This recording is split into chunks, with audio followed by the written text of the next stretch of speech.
We're gonna lift on 3. 1, 2. Wait. Is it on 3 or is it on 3? Go. No way. Oh my God. No way. Oh my God.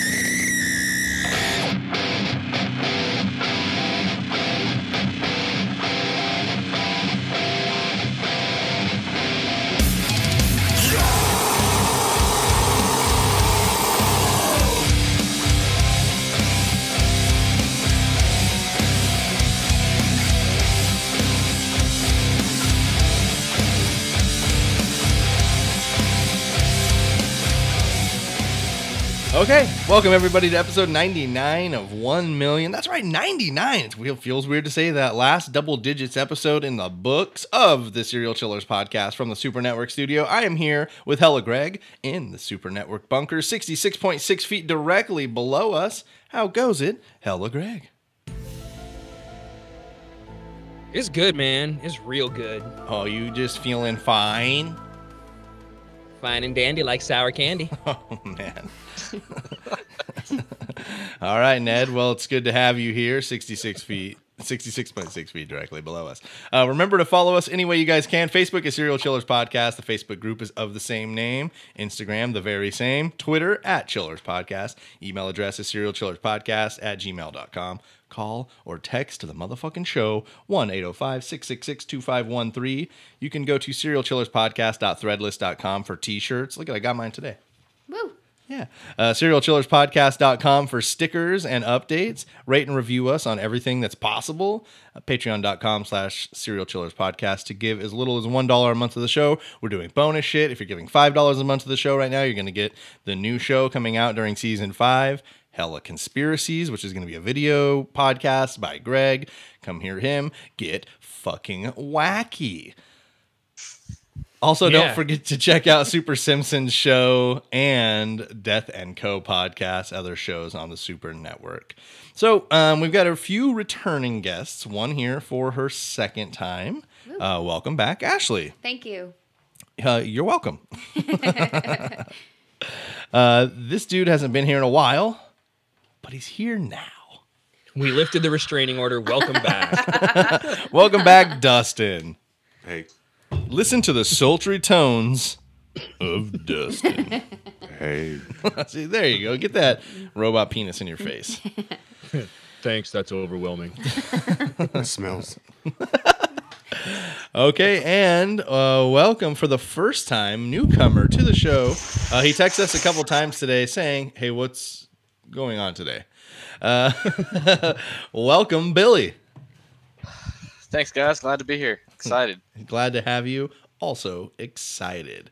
Okay, you guys know how the show works. I think Billy gets it now. But let me explain it for anybody that doesn't.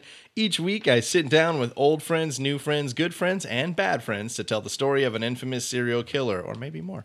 Throughout the show, you guys can chime in on my story. And if you brought a story of your own that is true crime, dark, creepy, unsolved, or otherwise mysterious, please feel free to share it. Lastly, if you have questions about questions, make sure to ask questions, because I can't answer questions about questions if you never ask questions. You poked my fucking eye. Are there any questions? Why'd you poke my fucking eye? Then welcome to and let's play.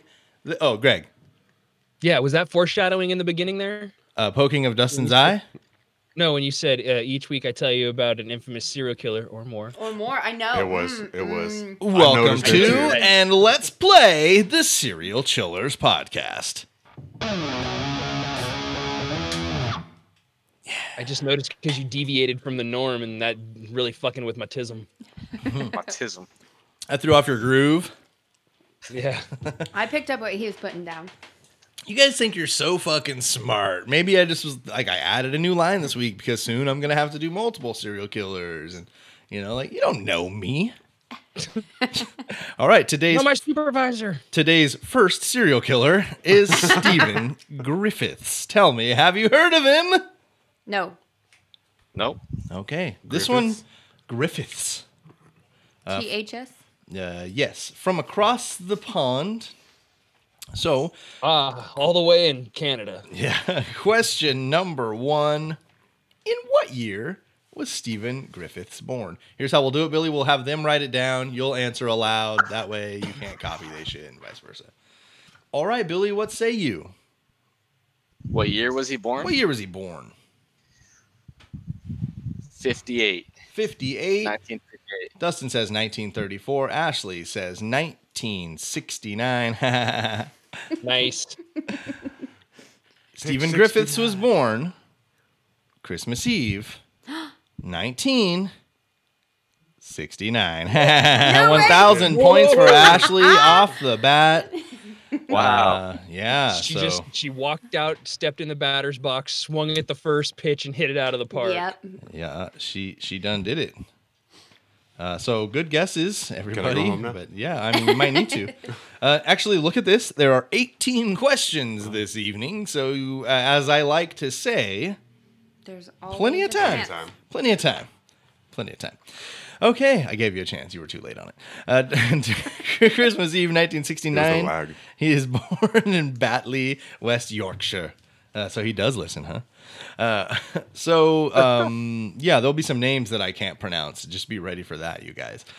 August of Following 1972. along, I'll watch your back. I'll be your spotter. I guess I should say here, for the record, the reason there are multiple serial killers is because, look, we get into a point where, like, there are plenty of serial killers to go. But I've always said from the beginning, and I've kind of done it a little bit, unfortunately, that I didn't want to front load the show. But I also didn't think that the show would get to 100 episodes.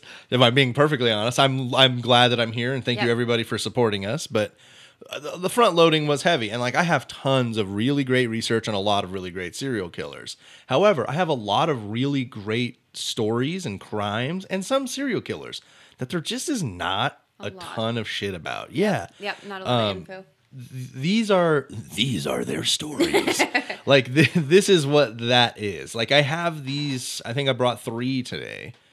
2 are fairly long stories. One's fairly short, but there's not a ton about them. But they're interesting stories nonetheless. Yeah.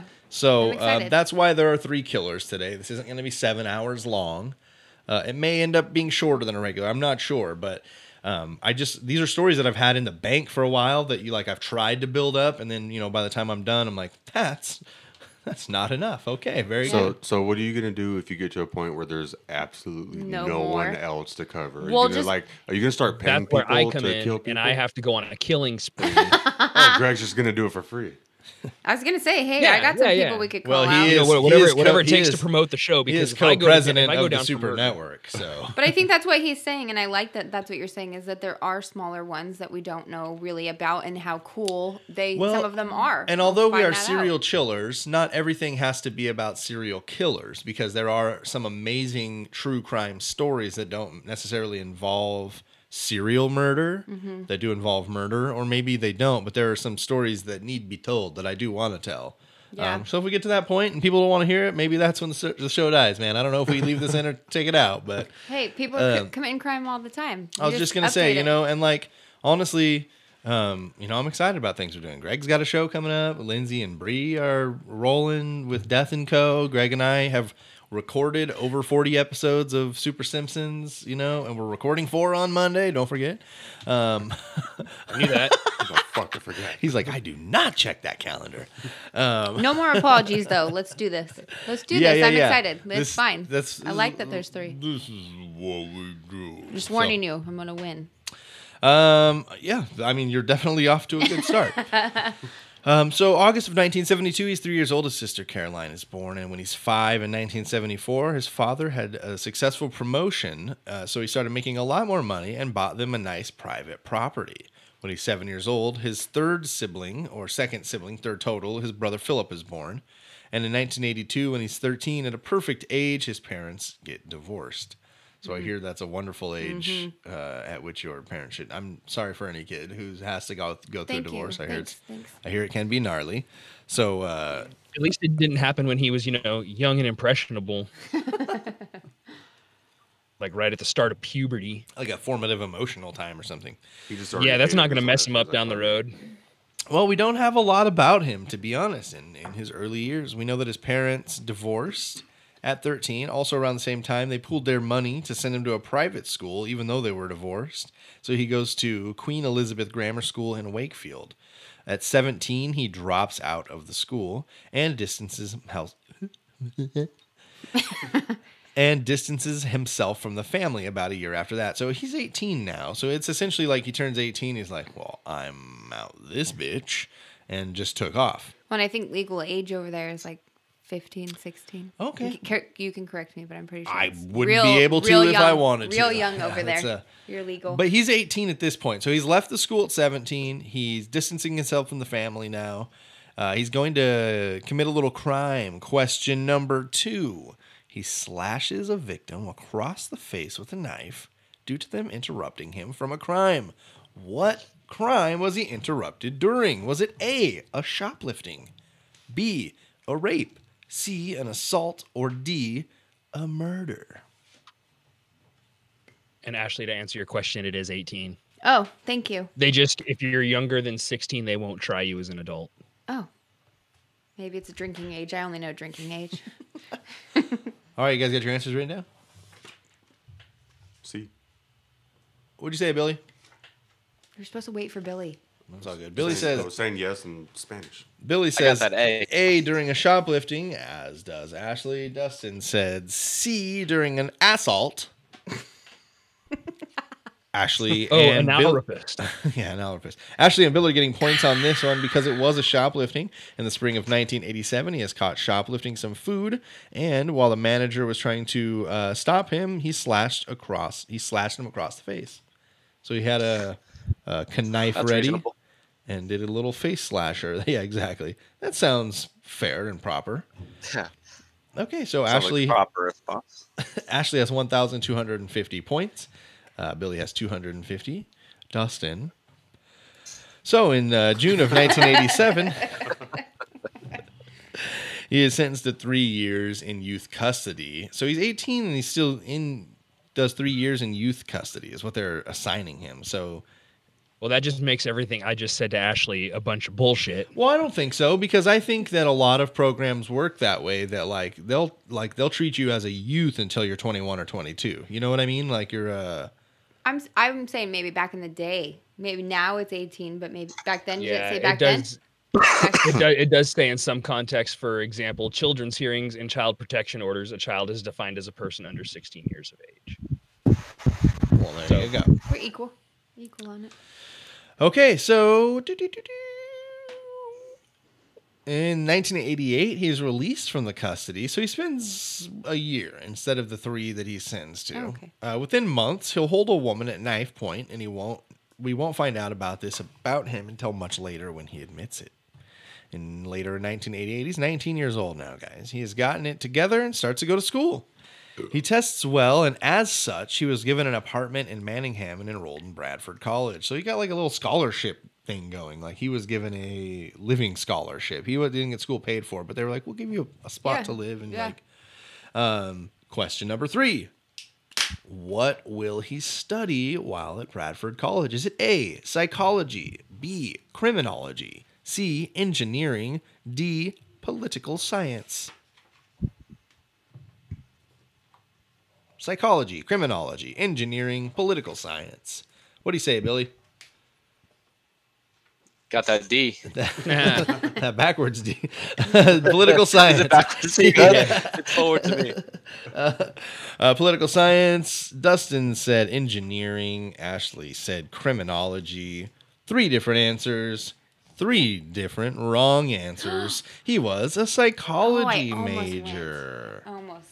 That just seemed too obvious, I thought it was going to be something a little off. You didn't think he was going to dive into the human brain.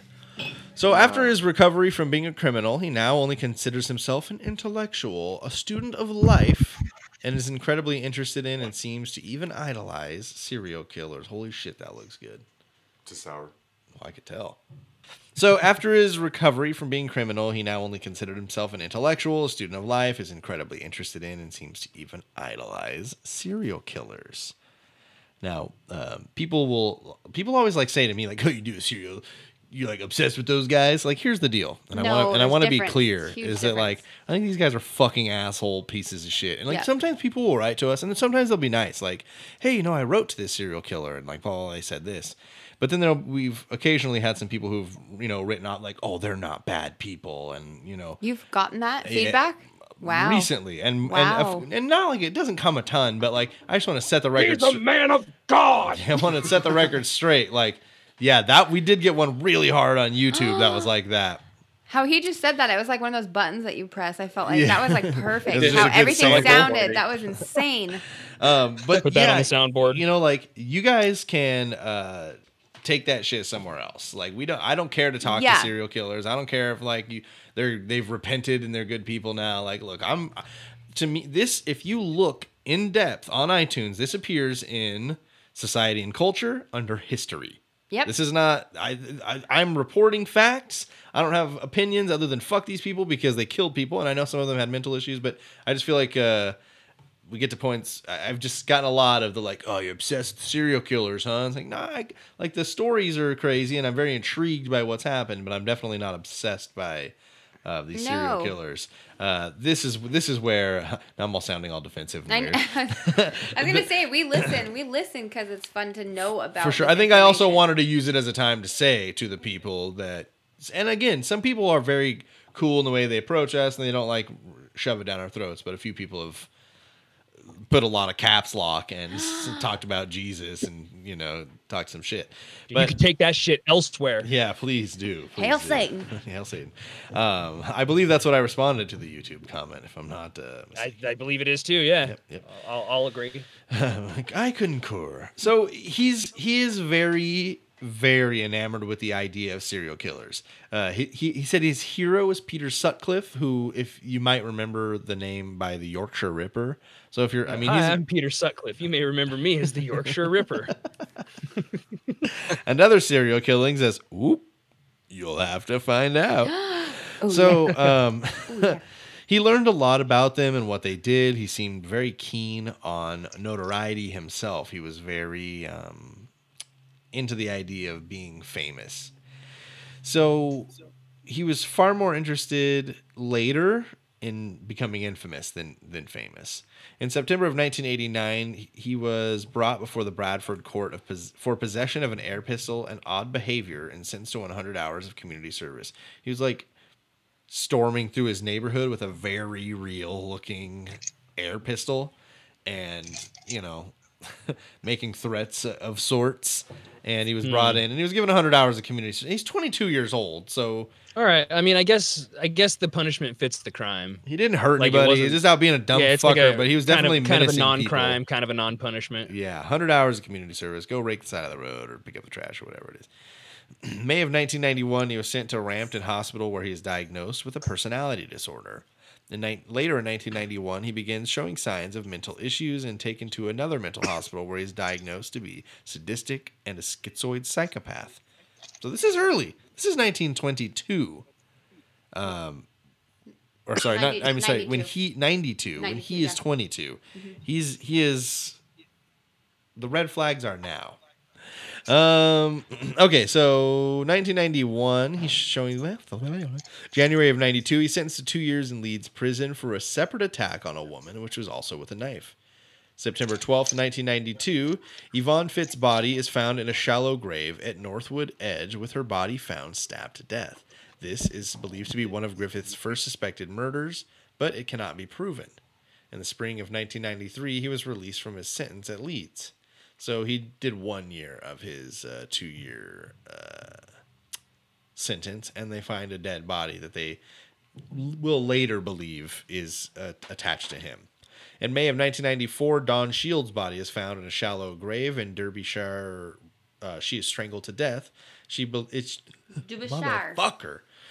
I know I started thinking about Derbyshire too much. In Derbyshire, she is strangled to death. She is another of Griffith's suspected murders. In the autumn of 1997, Griffiths begins his Bachelor of Science in Psychology degree at Leeds University, since going to Bradford initially had not worked out for him due to his criminal ways. Between 1994 and 1998, he's now in his late 20s, and he has a relationship with Lee Miller, and it ends 8 months later. There was difficulty in their sexual life. Looking at it now, it may have been due to the fact that he tried to have a normal sex life with her, and that wasn't fucking working for him. He needed some other shit, some sadist shit. Banging.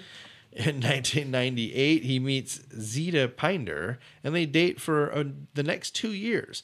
He lies about where he is living so that she may never come to his house. So I guess he only went to hers. Wow. It seems like it was such a weird Red thing. flag. Just drop me off right here. Yeah, it's a huge red I'll flag. walk. Yeah.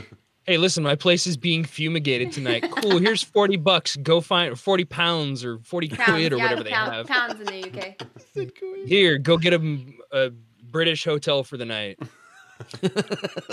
I mean, I think the British would be implied at that point.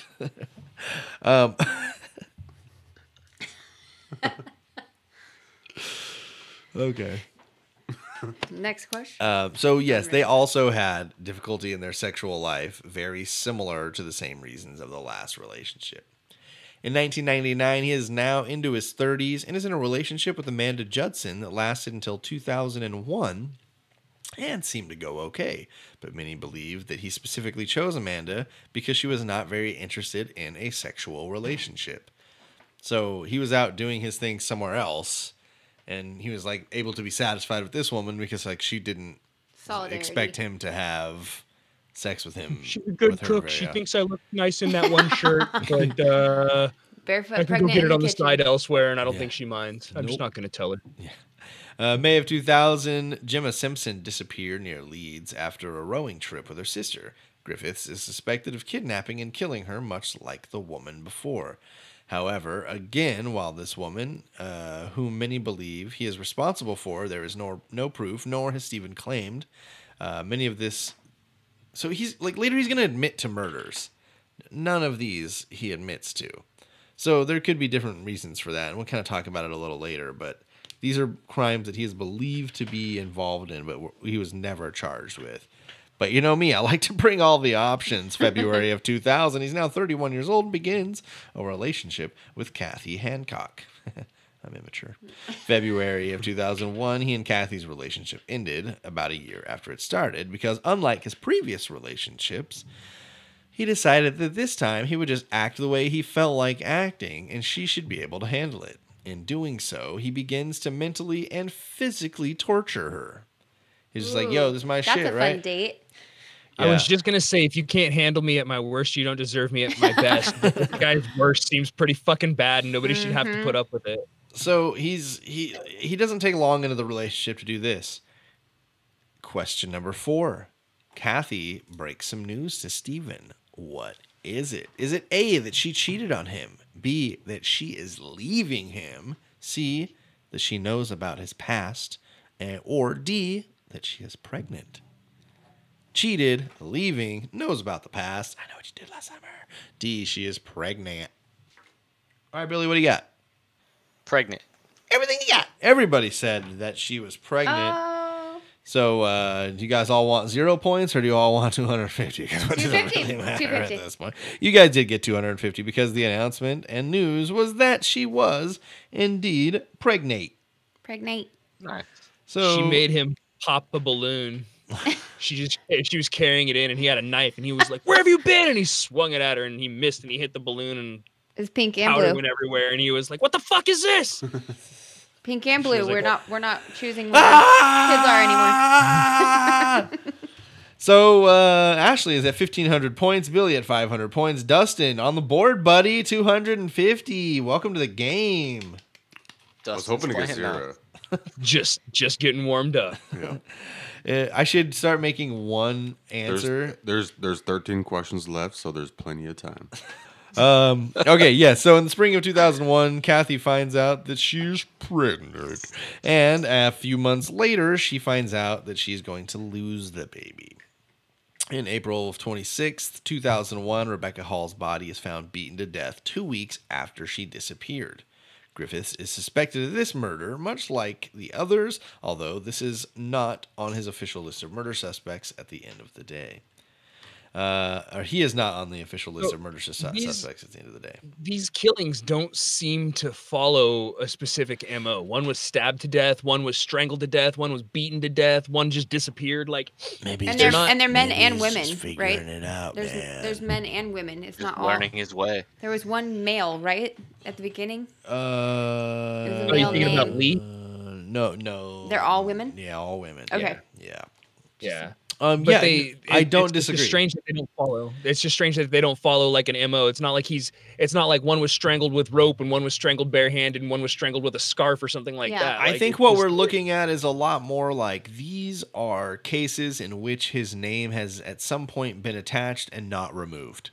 Yeah, he was in the area at the time or something like Whatever that. it was, and he's never been officially ruled out, but I think it's kind of a few of those. Miss Guzzi. And this is also from excuse you. Dustin. This is also 2001, so I didn't go back and follow up on any of those cases either. You guys are already starting. You see what's happening here? You're engaged now. Okay, so November of 2001, Michaela Haig's body is found stabbed to death in Sheffield City Center. Griffiths is suspected for her murder once more, and a lot of people predict that he wanted to be caught at some point for some heinous crimes, but he wanted to practice first. So these initial crimes, he went out of his way to cover up the crimes, and as he got into his quote-unquote serial murders, he would intentionally be more careless so that he may eventually be caught and gain the infamy. So that's kind of like like how Greg said everything was separate and it doesn't really line up with an MO, is like some people say like he was such a fucking crazy ass that he went out And just and did it he random. did it in different ways to see like what was the way he wanted to do it. And so he he's did tasting. I'm not killing one person, Stan. I'm killing 6 people. It's called a tasting and it's classy. and He's trying to figure out his MO. He's trying to figure out where he's at with or it. whatever it is. But at the same time, he's saying that like, they're saying, he cleaned up these crime scenes very well. He didn't leave any signs of himself behind. But when he gets to the point where he's figured out what he wants to do, he's going to intentionally become sloppy because he wants to be caught and be infamous as a serial murderer. His hero is that's the like the Yorkshire acknowledgement Ripper. thing. They want to like be acknowledged and be He seen. does want to be acknowledged and seen. And if you listen closely, he will be. From 2001 to 2009, through his mid-30s, he begins to drink heavily, use cocaine and amphetamines. His college roommates at this time, because remember, he started late because he did some criminal shit. At this time, we'll remember him as a guy who was constantly self-medicating and in the club. So he was very like, I'm going to study, I'm going to party. I don't really sleep. He would do whatever he could to fall asleep and wake up or whatever it was that he needed. He had a drug that helped him with all of his issues. He also had begun to download violent pornography from the internet. Then he just moved to traditional gore and torture videos. After he felt like he had seen them all, he began hosting his own website with gore and torture and hardcore pornography and like torture porn and things of that nature. So he's like... So this guy goes on B. All downhill with BDSM. He was early B, 02. Yeah. His links were all over the place. In 03... He is OC. In 03... Griffiths earns a Bachelor's of Science degree in psychology from Leeds University. So while he's doing all that, he's also still earning his bachelor's. So, I'm just saying, all of you out there who feel like you can't get it done, like...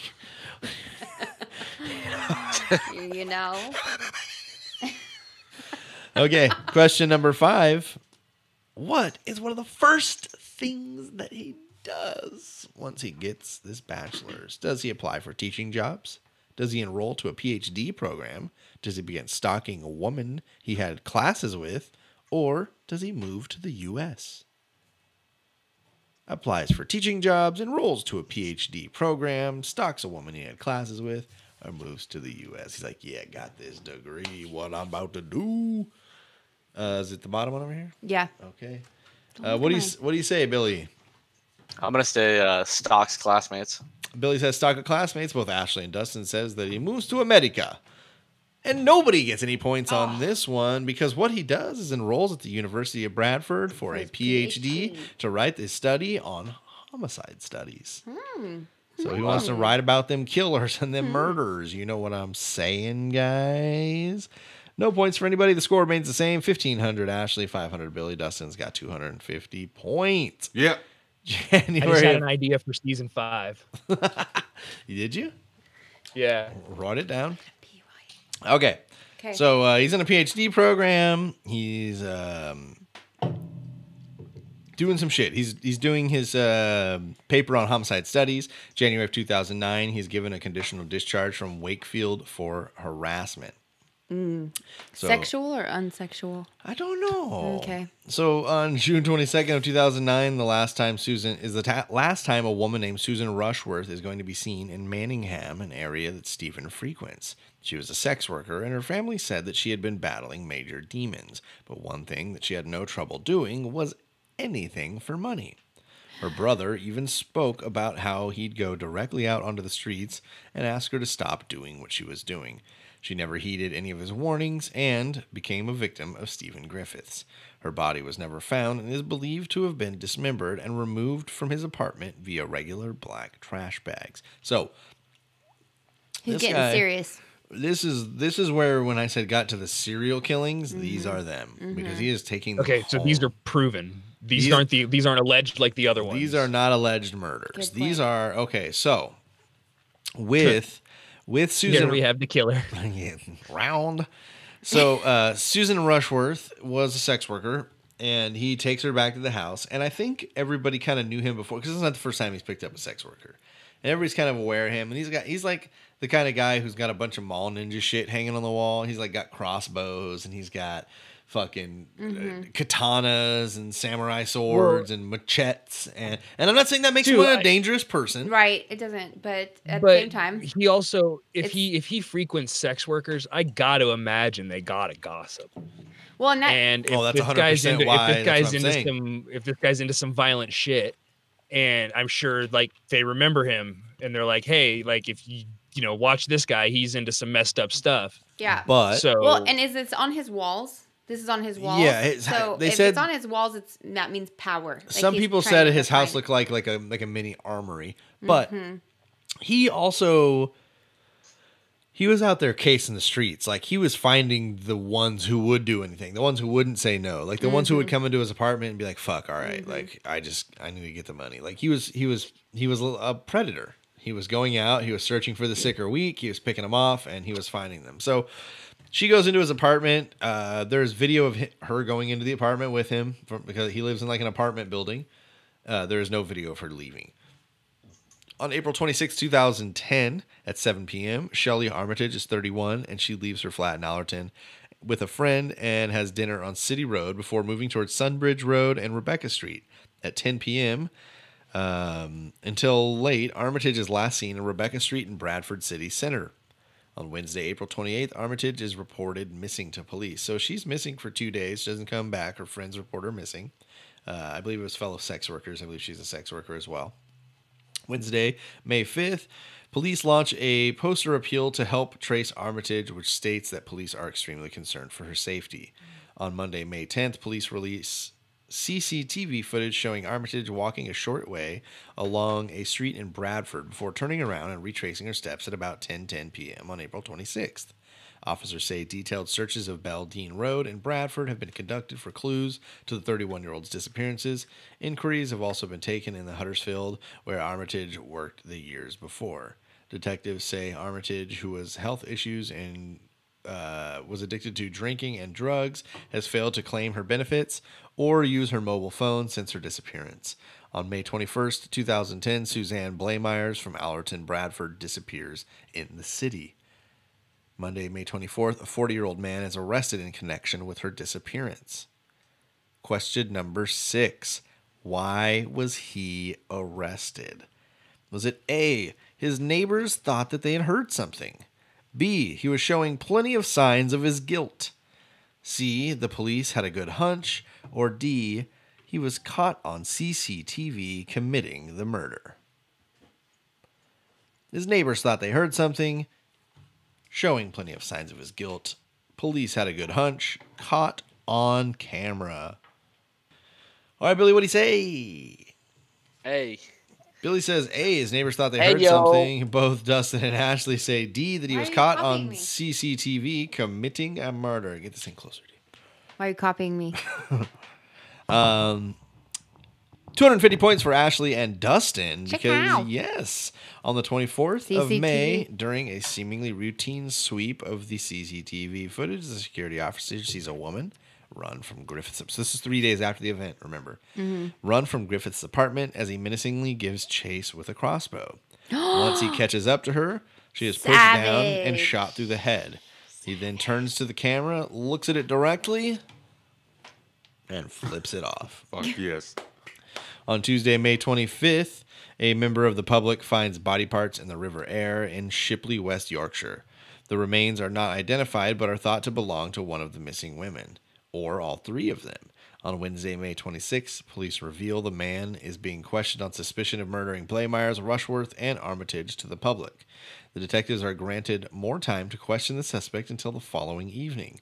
On the Thursday, May 28th, the body parts found in the river are confirmed as belonging to Blaymyers, but they could not connect it to any of the other two initially. During interviews, he gives just enough information to give the police pieces of information that they...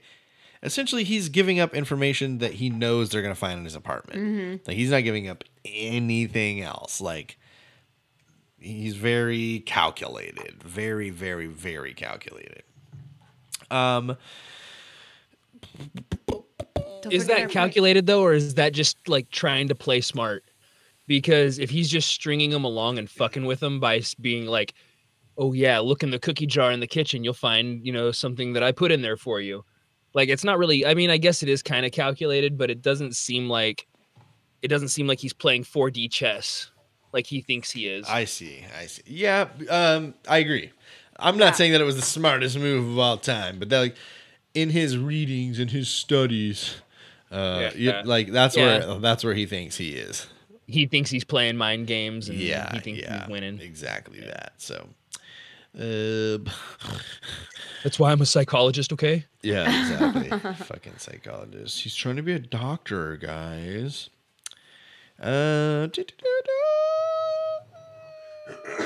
Okay, so the body parts are connected to one woman. They can't be connected to all three at the time. During interviews, he gives just enough information. They had to meticulously collect weapons, swords, crossbows, knives. Like I said, a bunch of them all ninja shit. Also, the fact that he had murdered and burned the bodies of 3 women in his apartment and disposed of the rest in the River Aire. So, in a room, he was like, I guess in a trash can, burning women and just like opening the window to let the smoke out. So he was burning the big parts and like taking the rest down in the trash can. Yum. And like when they had him in like the interview room, he's going like, I'm surprised it took you guys as long as there's smoke billowing out my window. He's like, for a while I had it closed, and that's why there's like soot all over everything. But like, who? That's just people soot. Yeah, he's like, what? I don't. People he's soot. like, it's just crazy that it took this long. And he's just kind of talking shit to the police. It felt like. So, on December 21st. Yes. On December 21st, 2010, he's going to go in front of magistrate to make his plea.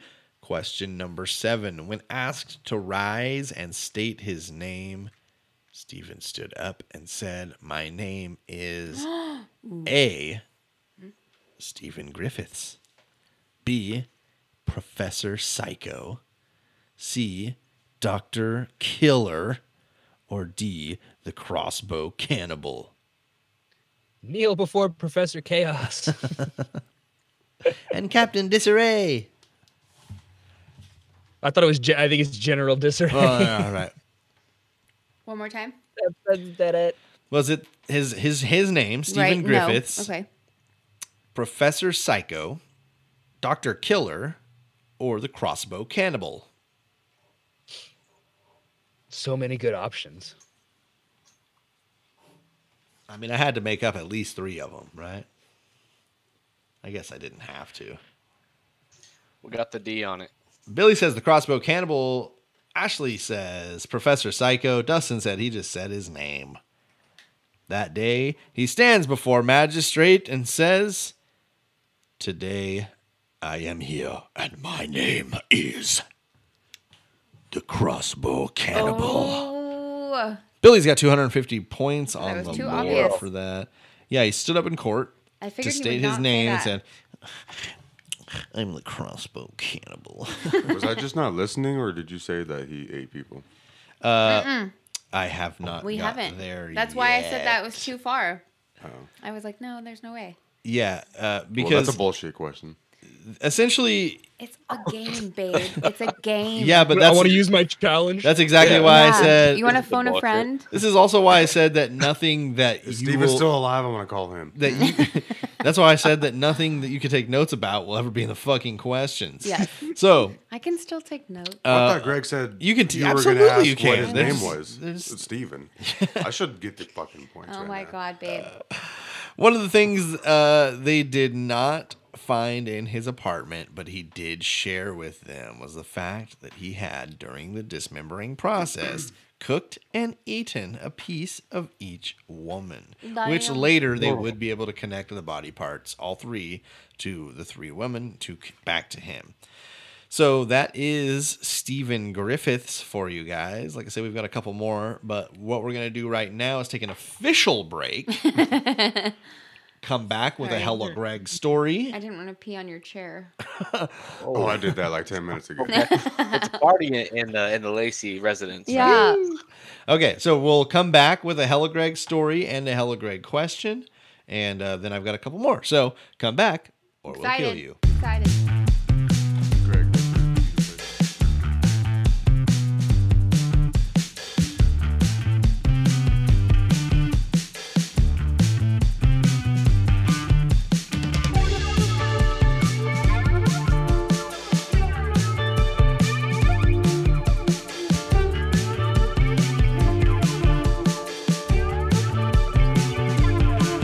I spend my life rolling on, just following the breeze. Carried by the strange disease, I don't really have time to please. Seen many a great plane, followed many a road. Never planned to put my roots down. I don't like it when it rains. The portrait of what I become sits up on the screen, dry and hollowed out. I'm a shell of what I used to be.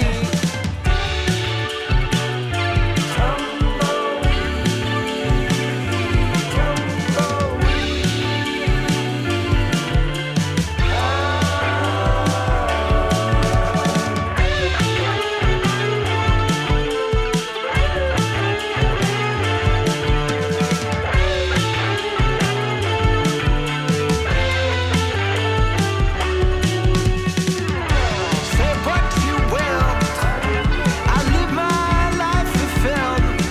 I wanna roll to what I know. There ain't no rock gonna slow me down. I spend my life rolling on, just following the breeze. Carried by the strange seas, I don't really have time to please. A portrait of what I become sits up on the screen, dry and hollowed out. I'm a shell of what I used to be.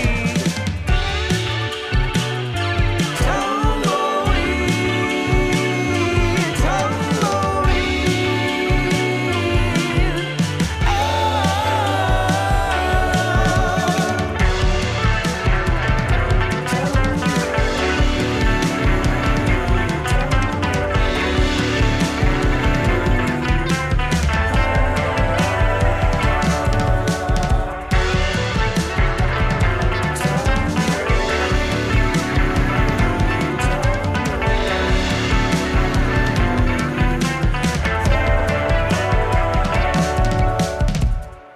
All right, welcome back, everybody, to episode 99 of the Serial Chillers podcast. We are back with, and you guys know this, after the first break, what do? Wild card, bitches. We come back with a Hella Greg story and a Hella Greg question. So, without further ado, take it away, Hella Greg. Okay, cool. This is the Goddard Base Tunnel. I don't know if you guys have ever heard of it. It's a tunnel that was made through the Swiss Alps. Don't Google it. And it was tunneled directly through the Swiss Alps. It took a little over 17 years to build. question number 8, closest to the answer, gets 250 points, 1,000th if you nail it. How long is the tunnel? You can give it to me in kilometers or freedom units. The fuck is a freedom? I know. unit? Can I do mile? Can I do That's miles? what he's talking about. Yeah, freedom unit is a mile. Yeah, How long we're is the it? only ones that do that. Tell me where it's at again. it's in the Swiss Alps. It's tunneled directly through the Swiss Alps. Instead of going like up and around and through on a train, you just go in a straight line through the mountains. All right, Billy, what you got? I got 320 kilometers. 320 kilometers. Okay. I got 69 miles. 69. miles. Stand strong with it. Dustin, what you got? I said 350 miles. Also, it's question number 9. Yeah, whatever. It said question number 8, and also It's not question number you're wrong. 9. It's question number It is 35.5 miles. Oh shoot! Or An 8. we got the points. Which comes after 7. You were right. He's just What? a retard. It was 8. But who wins? What's kilometers? Billy, how many kilometers? Wait, what was your answer? No, that's like a lot of miles. Kilometers is like larger than a mile. I'm pretty sure. No, kilometers less than a mile. That's It's like 50 I think it's what Billy said 57 is like 175. I 180 win. miles. I win. Yeah, win. she won. She guessed 69 miles. It was 35.5 miles. The Goddard Base Tunnel. It's 35 and a half miles directly through the Swiss Alps. Like I said, instead of going up and around and over and all that stuff, they had a boring machine and went directly through. It's completely flat. It's the world's deepest tunnel at the deepest point. It's 7,562 feet deep. Is Because this like it goes re- through the mountains, so like it goes from the top of the mountain down. It is, like I said, it's completely flat. They removed 28.2 million tons of rock. Holy shit! Yeah, it's just It's like to an give you, unfathomable like, amount of rocks. if you were to like make statues of liberty out of it, it would be 140,373 statues of liberty. Holy shit! Yeah, unfathomable amount. This of is rocks. this is relatable to what the Tesla guy Oh yeah, like the going underneath LA. yeah. Kind of, yeah. Okay. It's the same Hyperloop. style machine. This Yeah. is like except this one is it's got like a bunch of abrasive drill bits or abrasive wheels around the front, and it's a giant rotating oscillating drill bit. The thing's like Tremors. 35 feet tall or something. Yeah, and they're it's pretty just crazy on looking it machines. Damn. Yeah, it's fucking gnarly, and it just tracks right up to the wall, and then it just starts drilling and going through, and it removes all this shit. Sorry, really quickly. The kind of cool thing I like to think about in projects that take this long are like when they started, they're probably like, okay, we can bore 9 meters a day, and we can get that cleared out, and then it takes 1 day to get that cleared out, and then we can bore another 9 meters. So we can bore 36 meters a week. And then probably by the end of it, they're like, we can bore 50 meters a day, and there is no break day. We'll wake up tomorrow, we'll come back, and we'll bore 50 meters. You know what I mean? Like, I wonder if the technology advanced a good amount. And it took them 17 years, so I'm sure a goodly amount of technology. And how far was it? 30 some odd miles? 35. 35 and a half miles. That's a lot of miles, man. And it started in drill 1999, and it finished in 2016. Can we go through it now? Yeah. Yeah. You Okay. can. It's mostly a mining tunnel. Oh. Or I'm sorry, not a mining tunnel. It's mostly commercial transport, like just like product, not people. Cool. Yeah. It was just to make stuff more efficient. Surprisingly, only 9 workers died during the construction. Which over a 17-year project. Like, how many died during the Hoover Dam's construction, Yeah, I know that's was a also different time, but like, yeah. the numbers are Yeah, astonishing. over a 17-year project boring straight through the Swiss fucking Alps. Only 9 people died. That's pretty impressive. What happens if there's an earthquake? I think that mean, it's you're- built in such a way You're in a mountain. they good. You're like, They're good. yeah, you're There's probably no fault you're line probably through that fine. mountain. Yeah. I mean, I don't know. That's just what So they got a engineers lot for of that shit. I would Yeah, hope. that shit's over engineered too. It has to be. The Swiss.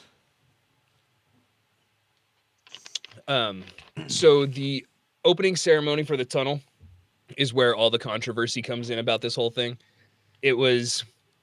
They hired this group to do the opening ceremony, and they did like a bunch of interpretive dance and a bunch of really weird music, and it was like a 2-part ceremony. It was really weird. It's really funny.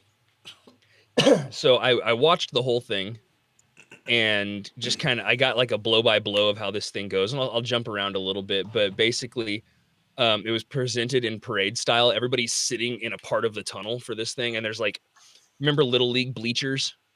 The ones that are at every baseball diamond ever? Yeah. There's a bunch of those stacked up along the walls on both sides. And like all of like Europe's elite are there.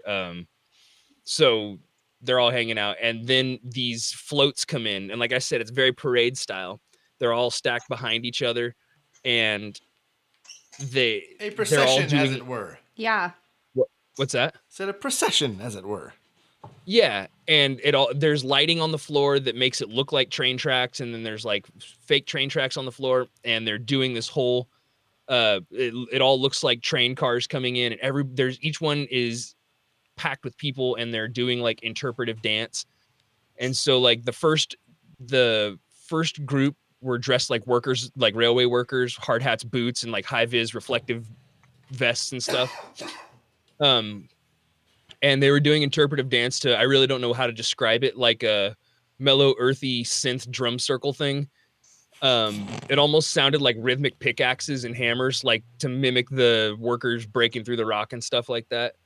But it came across as really, it came across as really dark and oppressive.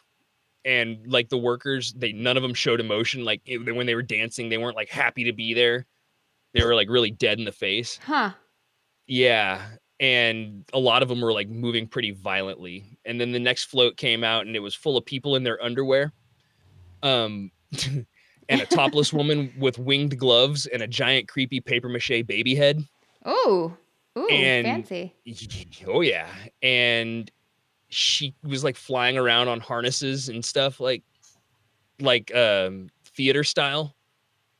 And there were people in jumpsuits and harnesses, like Cirque du Soleil style harnesses, climbing on chains. And then the dancers, like everybody was dancing to their own song. It was like none of it made sense. Like they weren't all in sequence or anything like that. It was like they showed up and everybody was like, here, you get this song to dance to, you get this song to dance to, you get this song to dance to. You guys all go home separately, make up your own dances, come back, and when I say go, we're all going to do them at the same time. And also remember, this is for the opening of a train tunnel.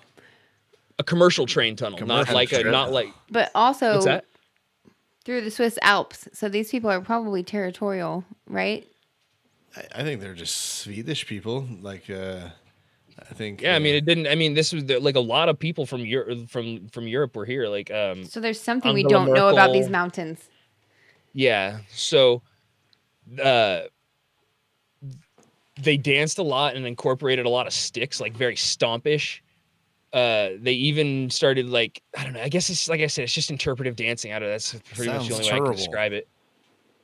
They were throwing what looked like chalk. Like the LeBron James chalk toss. Yeah, it was very LeBron. And then it was really weird. A goat man. Yes. Came out. Yeah. Baphomet. So it started like this old man is, well, I don't know. I've got it in order here. So, a man wearing what looks to be a goat pelt shows up. It wasn't real. It was a costume, obviously, but he pretty much stole the show. He's dancing like nobody's business. He's making more dancing sounds than anybody else because you can hear him because it's fucking dead silent in there except for like the rhythmic music and the goat man jumping around doing like the yeah and like shit like that. Sounds like me getting up and putting my shoes on. Yeah. So there was, but like at one point there's this old man that just comes walking out. Like, and every once in a while he stops and he would like look behind him and whistle and then like shuffle a few more steps and then stop and look behind him and be like, come on. And then like keep walking. And then this like little baby goat comes out, and little baby goat man comes out and like follows him. And then like he's sitting there on the train tracks, like just enjoying himself. And then the train rolls up behind him and like stops just before it hits him. And like, I don't know, the whole ceremony was really fucking weird. But then like, so they did they did the inside part. And then all these really, famous people got on the train. And then they went for like a ride through the tunnel and back around to the station, or to the area that they were at. And then they all got off, and then they got on like a tram or like a shuttle, and it took them to this other part. And this other part was like an outdoor area. So they're sitting in big stadium style bleachers, like like what you'd see similar to like outfield, like the foul ball territory in an outfield. And they're all stacked up in there, and there's like even like an announcer's booth like up back. It's very like high school stadium.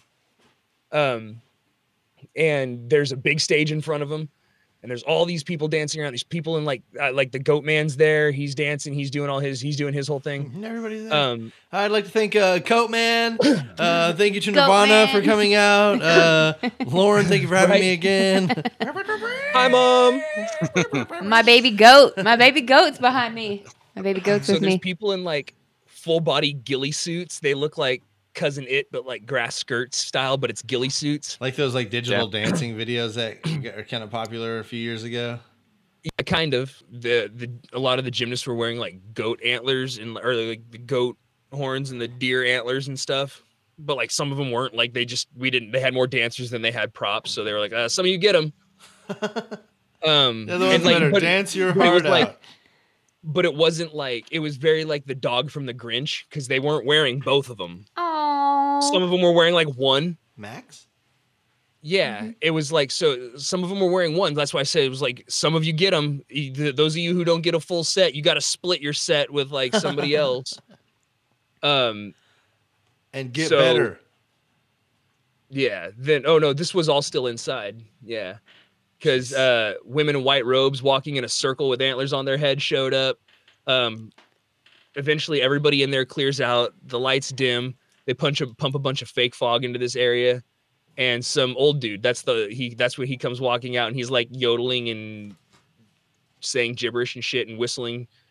And then the half man, half goat shows up. The lights go red, and everything gets kind of really heavy. And then like a whole set of train cars comes through carrying a bunch of workers and a drum line, and it's super broken up and disjointed. Like none of it really flows or makes any sense. A fleet of dancers comes running in like carnival music. There's a pope with sunglasses, like driving like a Shriner's car. And he's got like two sexy nuns with him. It's really weird. There's like a bunch of the 3-wheeled trucks that Mr. Masterson used to drive. Yeah. There's a bunch of those. Shout out Dan Masterson, holla. Yeah, and still none of this shit makes any fucking sense. There's a point where everybody in the costume, everyone from all the costume groups is out there at once. Like, so it's not like they're trying to tell a story. Like everybody's out there at one time. The yodel dude's just sitting in the middle of the show on a stool, like miming eating lunch. There's a full orchestra and a choir with like weird headdresses that come out, and all the 3-wheeled trucks come back, and there's like religious imagery with like a giant Mary Magdalene head placed on a dancer as she like leads the whole parade forward. They went all out. Yeah. That's how my wedding's gonna be. This is all taking place inside the tunnel. You need to get in touch with this group. That's when everybody took the large train ride, and then they all went outside. And then there's a giant stage with a ramp and a large screen. And it's like a bunch of screens put together to make a large screen. And there's pretty much the same stuff, workers in jumpsuits. Then they start climbing up, like they show a mountainside on the screen, and they have some guys hooked up to harnesses, and they're like climbing the screen. So it looks like they're climbing the mountain, but they're not actually climbing on anything. They're in harnesses. And then they reach a certain point, and the rocks on the video screen explode, and the climbers fell. Then they start interpretive dancing, like on their way down. And then like they strip down for whatever reason, and then all of a sudden they're like in half the jumpsuit. And then the screen behind them is literally swirling with like a kaleidoscope of arms flexing and like straightening and like repeating, and it's just doing this a bunch, and it's like going in a swirling pattern around behind them. And they're dancing and they're banging these black wooden staffs on the ground. Half of them stripped completely to their underwear and repeat they have these like they look like nylons full of like chalk, like the chalk that pitchers have on the pitching mound, the rosin bags. Yeah, it's like that, but it's chalk in a nylon sock, and they're like flogging themselves with these things and like swinging it around and hitting stuff, and it's just making little puffs of chalk everywhere. Yeah. Then a bunch of like what looks like a military marching band with a drum line shows up. They're playing music that sounds like it would be in a horror movie that like a drunk John Williams did the score for. And on the screen behind the half-naked guys in jumpsuits on harnesses is like what looks like a molten rock ball, but the rocks are made of people. And then it looks like two of the workers are lost in space on the screen. And at one point, the screen just becomes a giant eye that keeps dilating and contracting. Nice. For like just a long time, and it's called still art, Greg. Look it up. I really have I'm so lost. I mean, I get it. I'm not Swiss. What the fuck? You can't be that far off. So then these dancers in long white skirts with sheer veils over the whole upper half of their body come out, and they're just kind of like walking and dancing down the ramp. And then Goatman shows up again. Very poor quality Goatman costume. The screen behind him is mostly eyes now. Everything's swirling. And they've got harness dancers and the regular dancers. And then the military band's replaced with dudes with the Swiss Alpine horns, like the Ricola guys. Boom. Yeah, they've got those. And then a wild Goatman, he just runs around and he jumps and he like yips and like wails and shit all around the stage. The screen's alternating between his face and a goat's face on behind it, like on the giant full screen. It's a picture of his face, and then like a goat's face would appear over it, and then it would fade back to his face, and then fade back to the goat's face. And the grass skirt ghillies are back in full force. They just dance around and praise Goatman. He seems to be getting off on it, and what sounds like a storm and a woman appear, and it pretty much takes everybody out except Goatman and the grass skirt ghillies. I mean, I know this is so hard for me to even just try and like think back on and read this shit because it sounds preposterous and I sound like a fucking asshole, and I get it. But everybody was saying it was all satanic with the Goatman and the Pope with sunglasses and all this anti-religious stuff. These guys were like, dude, we were just doing art. And they basically, what I think it was like the foreman of the job was told like, hey, you got to get somebody to like do the presentation. He was like, I got this nephew who like does like videos and arts. Like, yeah, give him a shot. I got this at creative when cousin. Cameron and I were talking about this, that's exactly what he said. He was like, Really? this is like some shit that your nephew slapped together in iMovie real quick. Yep. And was like, yeah, it's good enough. Is this something we And can see online? You can If they- absolutely watch the Yeah. whole like That's amazing. 70-minute ceremony on YouTube. Oh my gosh. It's called the Goddard Base Tunnel, Gotthard. And it's like, so do you know who the John Birch Society is? No. They're like some pretty far out right-wing dudes. And they're really pissed off about this. Oh. They said, depending on your religion, it's either strange or satanic. And then the guy because I watched a video where this guy's just bitching about it, and he was like, "Can I just? Oh no, I'm sorry. This is my editor's note on this. Can I just say this guy looks like a shitty lawyer who runs late night ads during Jerry Springer reruns? So that's the quality of person that this is coming from. Some people like that. Yeah, but also from their I don't know, the John Birch Society. Look them up. They're weird. It looks like somebody had a lot of money and gave it to somebody that didn't know what they were doing, and then just were like, let's half-ass this and be scary and do this. But like I was looking around on their website, and they have articles. They seem like a quieter version of InfoWars, like InfoWars that doesn't yell as much. Yeah. They have links like what the UN doesn't want you to know.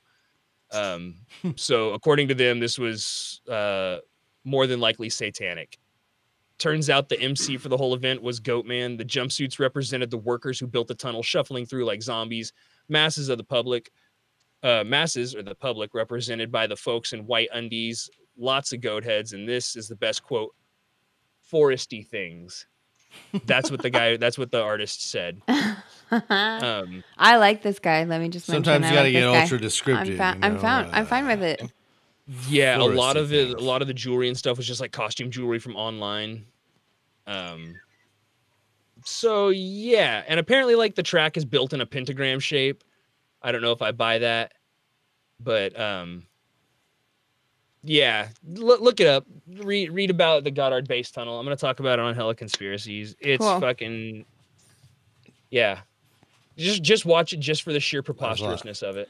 What are you pointing at? Billy. What? Shoveling shit into his mouth. Chewing ice.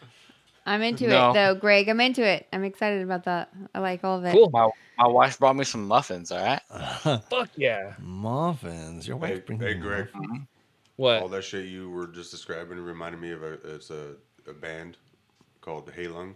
Yes. Have you heard of them? I wrote it down and I sent it to him. I showed him.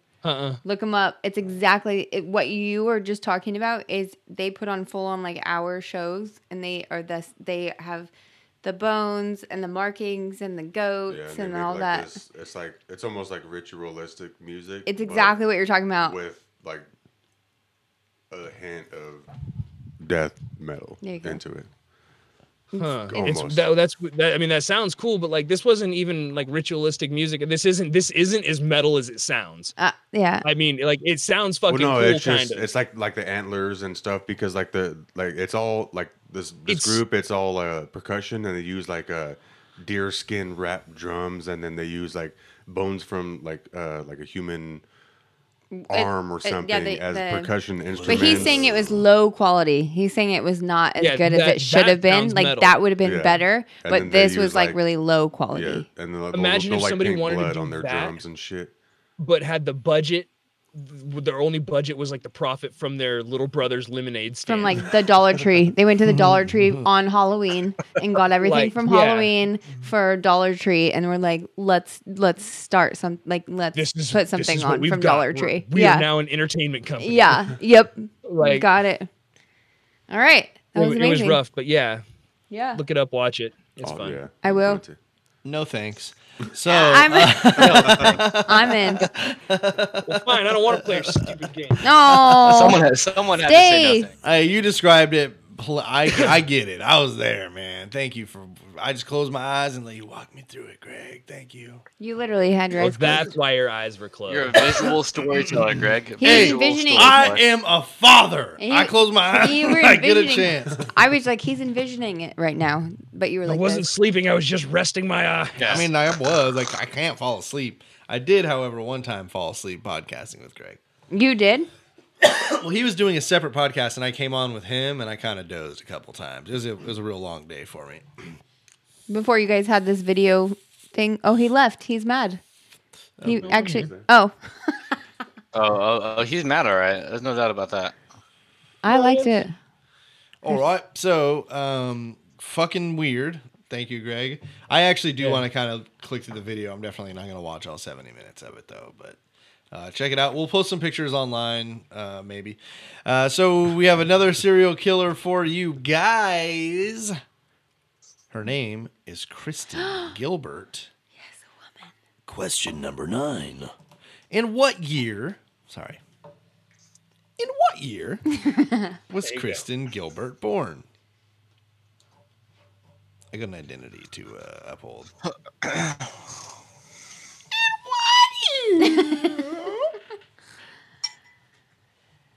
Like this is like the exact year. Yeah, I mean, we did in the first round. Closest to the answer gets 250 points. 1,000 if you nail it. 1,000. Somebody could potentially catch back up to. Or here, let's check the score really quick. Billy's got 750 points. Ashley has 2,000 points. Dustin has 500 points. So nobody could take the lead, but somebody could get right back into it if they were to nail the year. Billy, go ahead. 66. Billy says 66. Ashley said, where's it at? 85. Dustin said 73. Ooh, somebody was close. Billy's going to get 250 points because she was born November 13th, 1967. I should have done my 69 again. Oh, so close. That's okay. There's still some points. Billy's at 1,000 now. Ashley 2,000. Dustin 500. Time, guys. We're only halfway through this game. Yep. So, November 13th, 1967, born in Fall River, Massachusetts, is Kristen Heather Strickland. In 1974, at 7 years old, her younger sister, Tara Morgan, is born. In the early 80s, her teenage years, her family moved to Groton, Massachusetts. Kristen showed signs of being a pathological liar in her early teen years, according to friends, neighbors, and her father. She often made the unfounded claim that she was related to a murderer. Question number 10. What killer did she claim to be related to? Is it A, Lizzie Borden, B, Jeffrey Dahmer, C, Mary Bell, or D, Ted Bundy? And just for the record, all of these are before her. So nobody's getting me that way. Okay, Billy, what do you say? Is it A, Lizzie Borden, B, Jeffrey Dahmer, C, Mary Bell, D, Ted Bundy? I'm going to have to go with the C. C, Mary Bell. B says Ashley, which is Jeffrey Dahmer. Dustin said Ted Bundy. Nobody likes Lizzie Borden, and that's because it's the answer. Nobody gets any points. Yes, Lizzie Borden took an axe, gave her mother 40 whacks. When she saw what she had done, she gave her father 41. Damn. 250 points to Greg. Yeah. So, also, I wrote here, actually, Lizzie was acquitted, and it was a hatchet, and her stepmother was hit 19 times, her father only 11. So, Fun fact. Fun fact, yeah. Still a weird fucking person to say that you're related to when you clearly are not. Look, I'll say when I was in like the 6th grade, there was a pro skateboarder whose last name was the same as mine, and I totally told people he was like a cousin. He's like a distant cousin, dude. Like, it's Rick. But yeah, anyway, I can imagine like a little kid making up a weird lie about being related to somebody. Oh, yeah. But why would you choose a murderer? Yeah, well, that's interesting. She's a cold I told piece. everybody I was Sean White's sister. Because Yeah. I was like, we got the same hair, same face structure. Sean White and me are related. Same size dick. Real small. Sorry, Sean White. In 1984, at 16 years old, she graduates high school a year and a half early with high honors.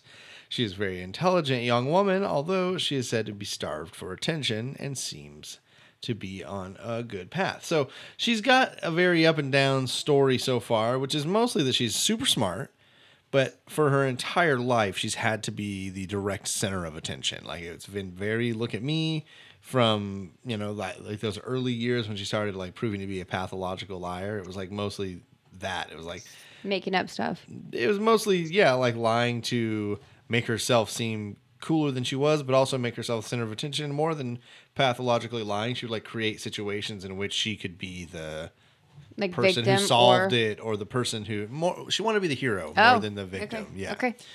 So in 1984, she's going to enroll in Bridgewater State College. Question number 11. In what did she major? Was it A, literature, B, pre-med, C, psychology, or D, theater? Literature, pre-med. I believe it's pronounced theater. Theater. Literature, pre-med, psychology, or theatre? All right, Billy, what you say? Theater. Dustin and Billy both say theater. Ashley says literature. Kristen was pre-med. No points to anybody. 2 questions in a row. Y'all are stupid. 250 points to Greg. Yeah. All right, I mean, if we were keeping score, you'd have 750. You'd be beating Dustin. You'd be beating Dustin. 1985, she develops a pattern of verbal abuse and physical abuse towards boyfriends and ex-boyfriends as she grows up through her life. So she pretty much gets a guy and verbally abuses them. The ones who stick around through the verbal abuse, she beats them. Like, Oh. I mean, I don't know like what type of beatings Dom. there were. She's Dom. She's very much like she was very physically abusive to anybody who stuck around long enough to get to that point.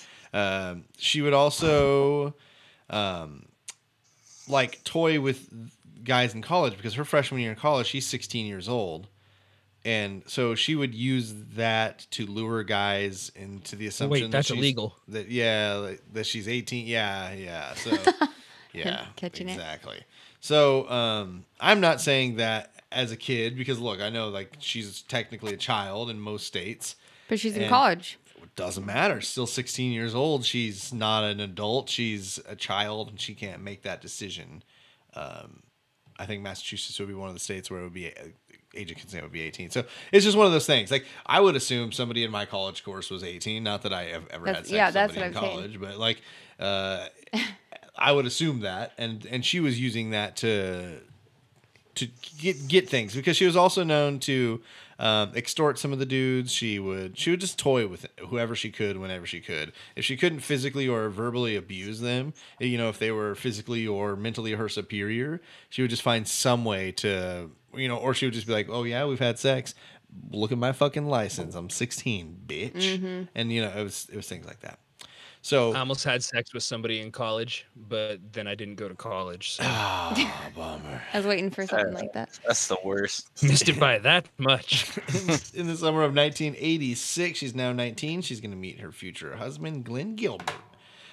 Things are going to change. She was able to settle down and get the attention that she needed from Glenn, which made it easy to not have to go around and get the rush from the early part of a relationship. So this is what one of the psychologists in a documentary about her said was, she was addicted to that puppy love, that like first rush you get when you meet somebody. And like, so she would, you know, she wanted that. And then it was like, when that was over, that's when she would become abusive and she would end relationships that way. And she would go on to another way. But apparently when she got with Glenn Gilbert, things were looking real good. So in June of 87, she transferred to Wachusett Community College, then to Greenfield Community College to be closer to Glenn. Both schools were in Massachusetts. In 1987, she took a job as a home health aide with the Visiting Nurses Association of Franklin County. One of the people that she takes care of was a child with a developmental disability. After just a few weeks on the job, she used bath water to scald the child over 60% of his body. She was not prosecuted as she was able to say that it was an accident. What the Holy fuck? shit. That pisses me off. Yeah. Oh my god. That sucks. So she was just like, dude, my bee, I didn't know it was that hot. And they were like, oh, right. No, a baby a baby will crawl out of a bathtub, by the way. I can't even put their foot in. Not a baby, like a 9-year-old child with... Oh, then they would definitely jump out. That's what I was saying. How would they not? She's holding them in. And she's holding them down. She would have to hold them down because they could get out of a bathtub at 9. Physically and mentally disabled. If that's how she did it. Oh, sorry. Physically, yeah, she's their like home health aide. Yeah. Damn. She needed to be there for them to bathe. There was one guy who was, I want to say, like a famous guitar player, and he was in the shower and his wife found out that he was cheating, or maybe it was Marvin Gaye's dad or something like that, or Marvin Gaye himself. Oh, I can't fucking remember. But somebody boiled water and threw a pot of boiling water over the top of the shower when they were taking a shower.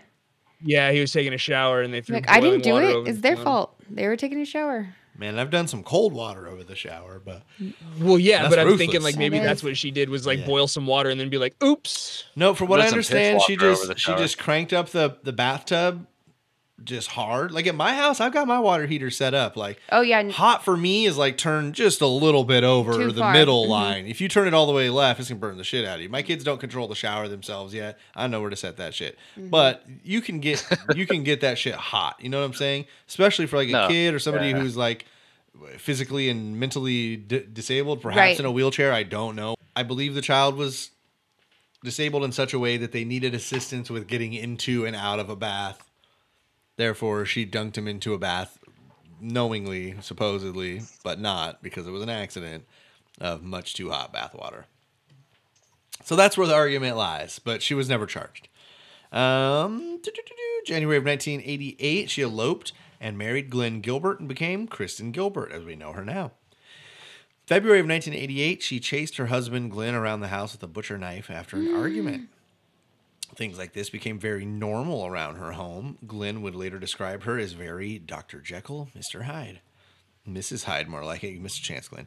1988. Am I right? I was going to say that. He graduated from Greenfield Community College with a diploma in nursing, and on March 6, 1989, became employed as a nurse at Leeds Veteran Affairs Medical Center in Massachusetts. So it takes her less than a year after college to land a really great job at a well-regarded institution. So, you know, moving on up. Like she's got a the east side. She's got a decent job. She's done it. She's maybe like, pulling knives on her husband along the way or whatever. I mean, like, who hasn't once or twice? She's like, my job is really hard. Don't sweat the small stuff. So, she takes the job. Springfield, you said? Massachusetts. Greenfield. The Leeds Veterans Affairs Medical Center in Massachusetts. In 1990, a pattern begins to emerge of unusually large number of deaths in Ward C during Gilbert's work shift there. One doctor refused at one point to let her treat any more of his patients. After the investigation would eventually show what it's going to show, the deaths essentially are going to follow her. If she works the day shifts, death peak during the day shifts. When she moved to nights, the deaths peaked there. In 1990, Kristen Gilbert was jokingly given a nickname by her coworkers. Was it question 12, the naughty nurse, the angel of death, Killer Kristen, or the VA Reaper? The naughty nurse, angel of death, Killer Kristen, the VA Reaper. What do you say, Billy? VA Reaper. VA Reaper. Ashley says Killer Kristen. Dustin says Angel of Death. Her coworkers, colleagues, and other nurses said she was, quote, the Angel of Death, because so many people dropped that's such dead. a badass nickname, though. Like, I didn't think it was going to be that. I know, me neither. Isn't that what, like, doctors who kill people? Yeah, that's like what they almost always call, healthcare professionals who kill Angel people. of Death. Because so she got a diploma in nursing and stuff, just like, but you know what they call doctors, or you know what they call medical students with like who get D's and C's? No. They call them doctor. Like, maybe she's just really bad at it and not doing it on purpose. Yeah, that's true. That's true. They do follow her, though. 1991, she gives birth to her first son, Brian. In February of 1992, she claimed that she received a bomb threat at the hospital, like she answered the phone for it, and then coincidentally found a strange box after police found nothing. So police come in, clear it out, and then she's like, I think I found a bomb, putting herself in the center of the situation. Attention, because she wanted attention from the time she was born. The entire ward had to be evacuated for several hours due to the fake bomb threat. This just went to show how she wanted to be the center of attention. November 13th of 1993, she gave birth to her second son, Raymond, on her own birthday. In 1994, she meets James Perrault, a security guard at the hospital, and begins a sordid affair with him. In 1995, as her violent outbursts, infidelity, and distance from her husband continues, the marriage between Kristen and Glenn begins to fall apart. On August 21st, 1995, she kills a man named Stanley Jagodowski, who is a 66-year-old male. Question number 13. How did she kill Jagodowski?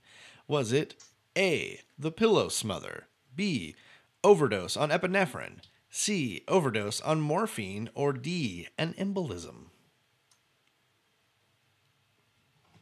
A couple of those sound fun. Jesus. Pillow smother, overdose on epinephrine, overdose on morphine, embolism.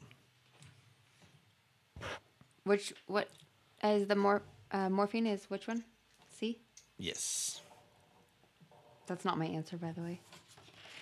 What do you say, Billy? So I didn't mark the wrong one. All you, Billy. Morphine. Billy says morphine, as does Ashley. Dustin says that shit was epinephrine. And Dustin is correct. Ding! An overdose of Dustin, epinephrine. just stop. I couldn't go. I couldn't decide which one. It was either, I knew it was one or the other. Because he couldn't have a... Dustin has now tied Billy. It is 1,000 to 1,000 to 2,000 points across the board. 1,000. Plenty of time left, Dustin. Nope. Plenty of time. Dustin's a late bloomer today, but You're done, two straight. Dustin, you're done. Pack it up. So overdoses of epinephrine, which is an EpiPen. Made his heart explode. In much smaller doses. So she's coding heart patient. This essentially is what she's doing now. She's throwing him into cardiac arrest, but in such a way where he should be savable, but isn't. He dies in the scene. So epinephrine is a drug that accelerates the heartbeat.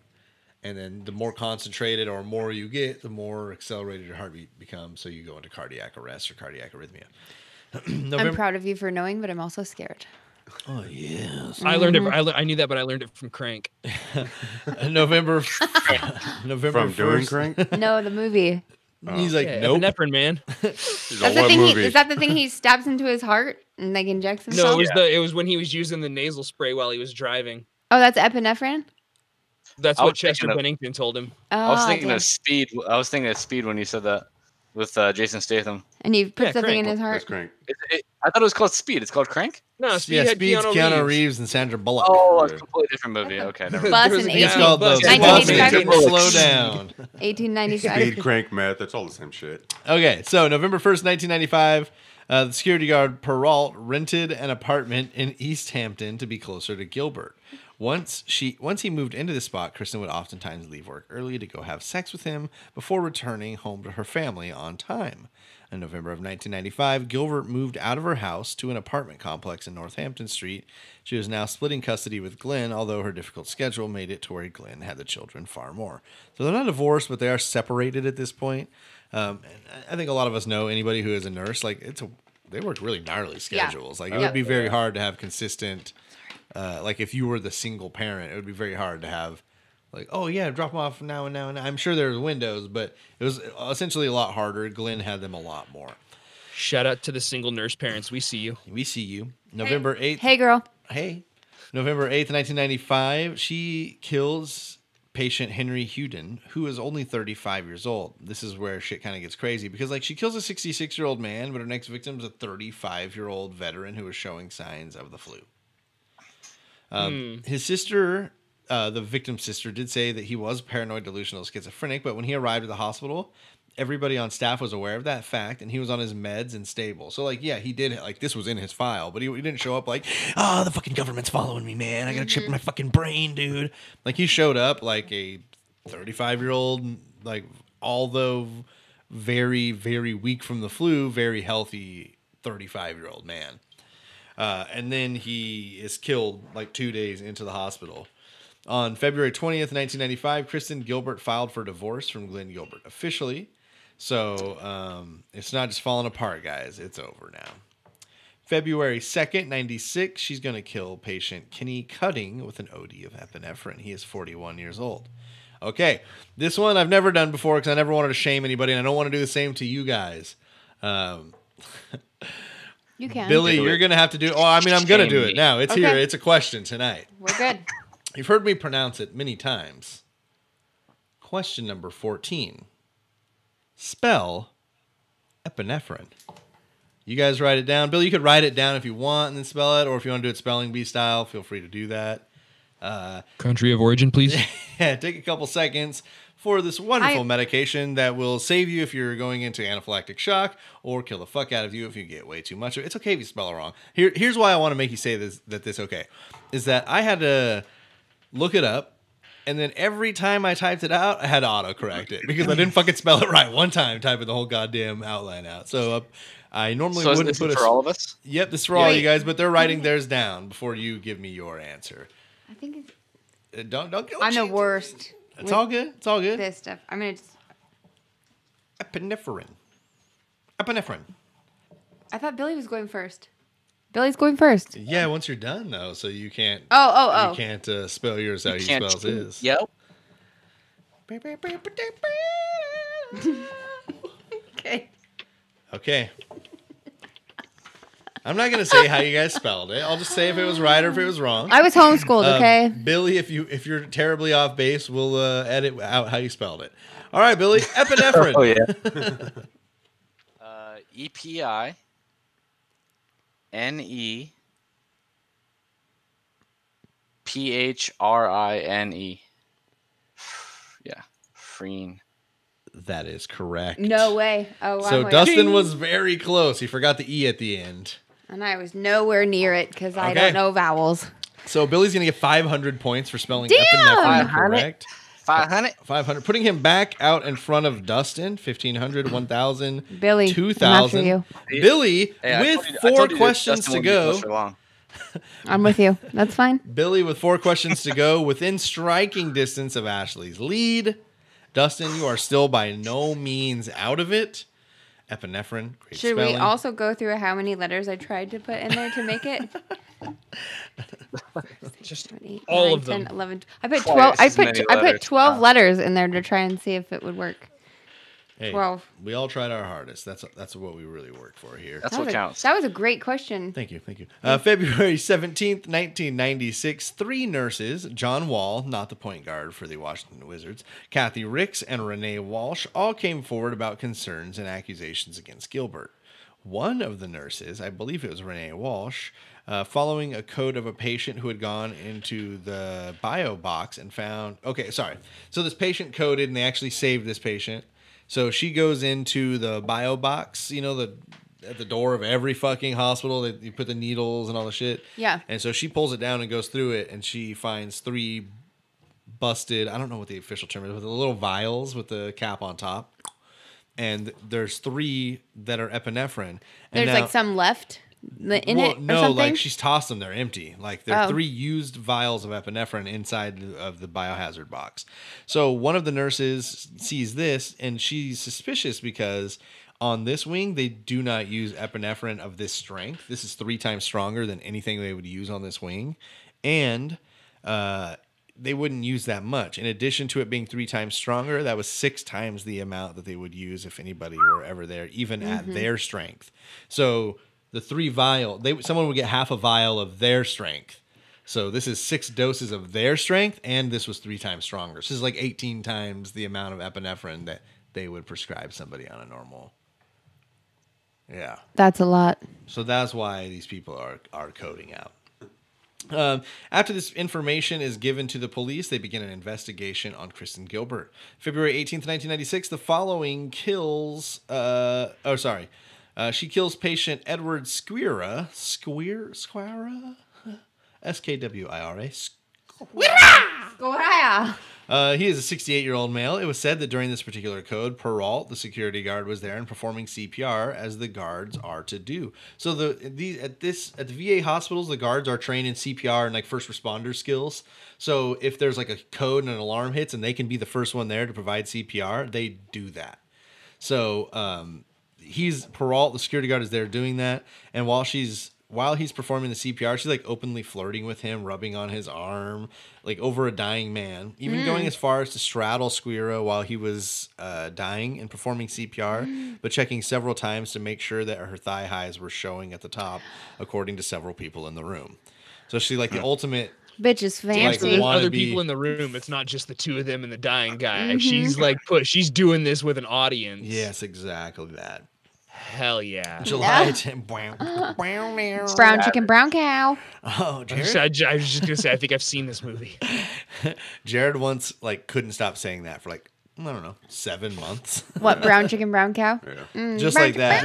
Was it only 7 months? It felt like so much longer. Yeah. Oh, really? Sorry. No. Sorry to bring that back up, and now I It's- realize. It's not that. It's funny. So July 10th, 1996, as the investigation begins to close in on her, Gilbert confessed to killing patients during a phone call she made to Peralt. Peralt acquired a restraining order against Gilbert and told police what she had told him. However, this is just hearsay at this point, and Peralt is summoned to a grand jury to testify that this is the case. So you can move the case along a little more if someone's willing to testify in front of a grand jury that what was said over the phone call is fact. Right after he goes to the grand jury, the police begin to tail her. So 24 hours a day, 7 days a week, they're just kind of following her Figuring it out. very secretive, too. Like, she doesn't realize she's being followed at all times. So, August 15th of 1996, aware of what is happening, Glenn Gilbert, her ex-husband, asks investigators to come to his house and search a pantry of items which had belonged to Kristen. Inside, investigators found one thing that they found interesting, a book called The Handbook of Poisoning. On August 20th, 1996, Gilbert was temporarily placed in a psychiatric ward in Arbor Hospital for the third time that month. She was placing herself in. She would do this 4 more times over the summer and fall months. On September 15th, she appeared at Glenn Gilbert's house and attempted to attack him with car keys. On September 26th of 96, Gilbert called the Leeds VAMC hospital with a false bomb threat. She did it by calling Peralt directly at his desk and using a talk boy to modulate her voice. What boy? Who had a talk boy? I had a talk boy. Oh, I had a talk boy too. I had the pink one. I was trying to attack you guys with keys. I for sure had a talk boy. I had a generic talk boy. Can you guys please explain this to me? Remember Home Alone 2? Did you ever Home Alone, where he had the talk boy and he would talk into it and then play it back with his little handheld Oh tape recorder? yeah. The red button and then the After other one, that and you movie repeat it and recall. out, those things, I don't know if they were out before that, but once that movie hit, that shit became very popular. Remember the yak backs? I do. Those were terrible because those would just be like on your backpack. Yeah. And they made fart noises. Well, you guys are boys are so Man, much more fun. Did you just fart on my yak back?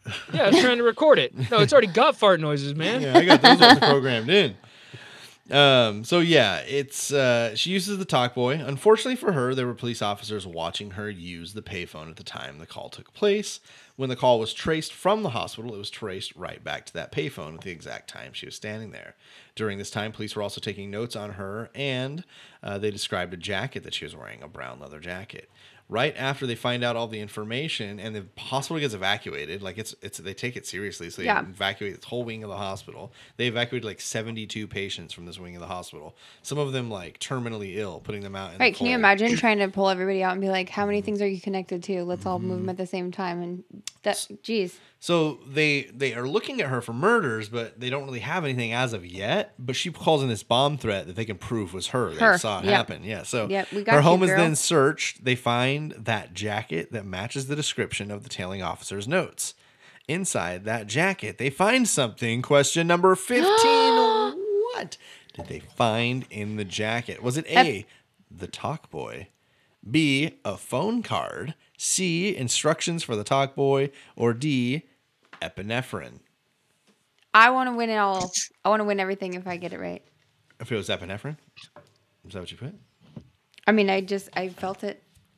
You felt it. I felt it. Okay. Is it already on here? Wait, should I? Yeah, whatever. Hey, It'll go with my first. You. I mean, if it was in there and it was what you were thinking. God, might as well. Probably not. It's probably not, but it might. Dustin. Okay. Billy, what do you say? B. Phone card. Billy taking it back. He remembers them shits. Ashley says epinephrine. Dustin says a talk boy. All of the answers but the right one, because inside the jackets they found instructions on how to work the talk boy and how to modulate your voice. Yeah, she didn't know how to work it. It was the little wheel on the back, wasn't it? It was like you had to like record your voice on one setting and then play it back as normal. Like that was the yeah. You had to record it on like sped up and then play it back as normal. Yeah, that's how you did the deep voices. We should get one of these. Is this something we can buy? Oh, let's look on eBay real quick. Yeah, I will buy it. Okay, so yes, they found instructions. Nobody gets points. We have got 4 questions remaining. Still anybody's game. September 30th, 1996, court ordered Gilbert be placed to Bay State Medical Center. October 8th, 1996, Gilbert was released from Bay State Medical Center and arrested. So she was only in there for like a week. October 15th, 1996, she's released from prison and ordered by court to live in Sawtucket. Fuck. Santucket. No in. Santucket, fuck I it. think it's Setauket. Setauket, Long Island, with her Shiitake parents mushroom. at the time. November 2nd, 1996, she's indicted on felony charges for falsely phoning in a bomb threat to a federal institution. Again? And what was the one from earlier? She's being indicted for it. Okay. November 27th, 97, is her last known victim, Edward Square body. His body was exhumed to be tested for epinephrine and was found to contain it. On January 7th, 1998, the trial began for Gilbert's false bomb threat, and Gilbert was found guilty of falsely phoning in a bomb threat to a federal institution. She was thought to have phoned in this threat to divert attention away from the murder investigation against her. She was sentenced to 15 months at Danbury Federal Prison and treated for psychiatric problems. There, she served her sentence while awaiting the start of her murder trial. November 24th of 1998, she was officially indicted for murder, and on February 15th of 1999, she was moved from her cell in Danbury to Hampden County House of Correction in Ludlow, Massachusetts, and remained there till the murder trial was complete. November 2000, the jury was chosen, consisting of 9 women and 3 men, to serve in Gilbert's trial. November 20th, the trial begins for Kristen Gilbert's murders, and on January 23rd, Glenn Gilbert testified against his wife and told the court that Kristen had confessed to the murders as well as about her violent history with him. February 20th. Isn't that against the Fourth Amendment? He's not married to her anymore. Wait. Oh, because you can't. If you're married to somebody, yeah. No, it's not that you can't. It's that you don't have to. I was just kidding. Yeah. February. Good to know, though. Sorry, Jesse. 23rd, 2001. Deliberations for government versus Kristen Gilbert were underway, and the case consisted of more than 70 witnesses and 200 pieces of evidence for 30 days. On March 14th, 2001, a verdict had come back due to the severity of her crime. She was the first woman up for the death penalty in Massachusetts since the 1950s. Gilbert was found guilty of 3 counts of first-degree murder, 1 count of second-degree murder, and 2 counts of attempted murder. Question number 16. What will be her sentence? Is it A, death, B, 2 life terms plus 20 years, C, 50 years with parole possible in 35, or D, 4 life sentences plus 20 years with no possibility of parole? What year was this, Jesse, again? This is 2001. Oh. Is it death, 2 life terms plus 20 years, 50 years with parole possible in 35, or 4 life sentences plus 20 years with no possibility of parole? I'm going back and forth. 4 life. Billy says 4 life. D, 4 life also for Ashley. Dustin says that it was A, the death penalty. On March 27th, 2001, the jury sentenced Gilbert because of her children, decided to pass on the death penalty and give her 4 consecutive life terms without the possibility of parole plus 20 years, giving both Billy and Ashley 250 additional points. Not closing the gap, but 2 questions to go. Billy, you're 500 points down. Good job. Good job, everyone. Wait, so was I not listening? Yeah, Billy, you can get in there and you can tie this bad boy up, and if you do, we go to the artistic challenge. Look at him picking hair off of his. I'm coming for it. You see this mic hair? I'm coming for it. Gross. Why? Give me a chance. Just getting that number 1. Just kidding. What do you feel like you missed, Dustin? Well, it's not that I missed something. I thought you said that she was the first to face the death sentence since... She did. It was she on was the table. First to be up for but the they death didn't sentence. decide it. They decided not to give it to her. Oh, so I'm retarded. Because she had kids. Yeah, no, you were smart. No, you're fast Just throw to think some hot that. water on me. Babe. I want to dip you in God. it, not throw it on you. Let me do it, but I'm not going to do it for a few years. No, I'm going to do it. No, okay. Okay, yeah, she gets 4 life sentences plus 20 years with no possibility of parole. March 27th, that's when that happened. May 2001, Gilbert was transferred from federal prison for women in Framingham, Massachusetts, to a federal prison in Carswell, Texas, where she has remained ever since and is filing as many appeals as she is allowed to. However, on July 25th, 2003, Kristen Gilbert dropped her federal appeal for a new trial due to a recent U.S. Supreme Court ruling that would have allowed prosecutors to pursue the death penalty if she was awarded a new trial. So she dropped it, and that's the end of her story. Is she still alive? Do we know? She is still alive. I And believe she's still in everybody prison? that I brought, I think everybody that I brought is alive. I hope I didn't just give away one of the last ones. So I've got one last killer for you motherfuckers. His name is Vaughn Orrin Greenwood. Question number 17. In what year is Vaughn Greenwood born? This is make or break. If somebody answers this correctly, it's anybody's game. Because even if Dustin gets this, he's at 2,000, only 250 points behind Ashley.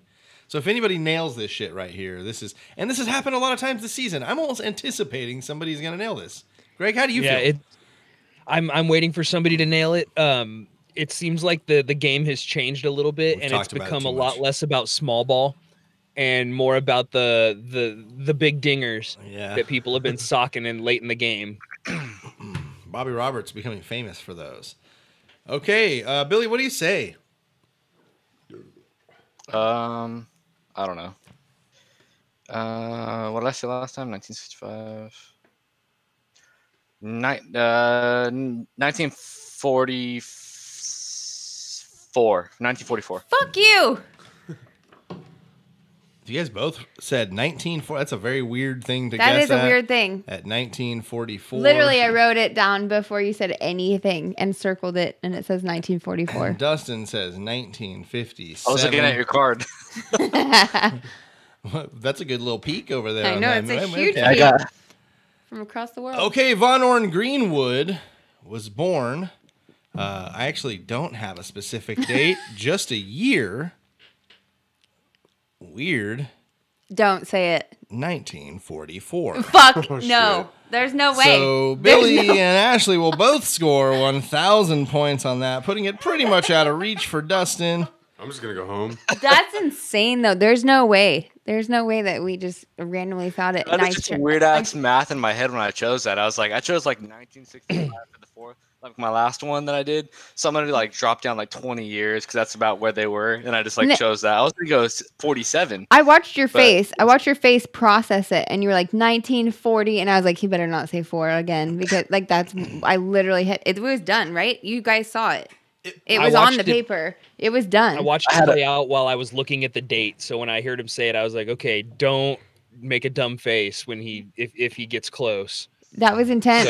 That was intense. I was like, don't say it. I thought he was going to go 46, and I was like, okay, you're going to go above me. Maybe I'm below it. It's fine. But I was full on, wrote it down a few times, circled it. So here's the thing. funny thing.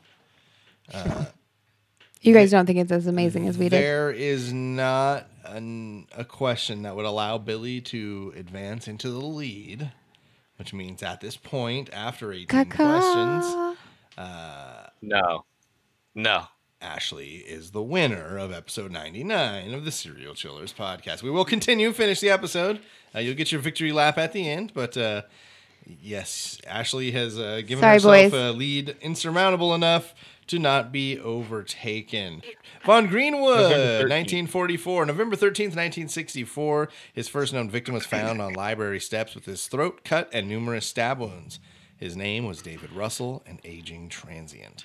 November 14th, 1964, 67-year-old Benjamin Hornberg was killed in the second-floor restroom of his hotel in Los Angeles with throat slash from ear to ear and numerous stab wounds marking his head and upper torso.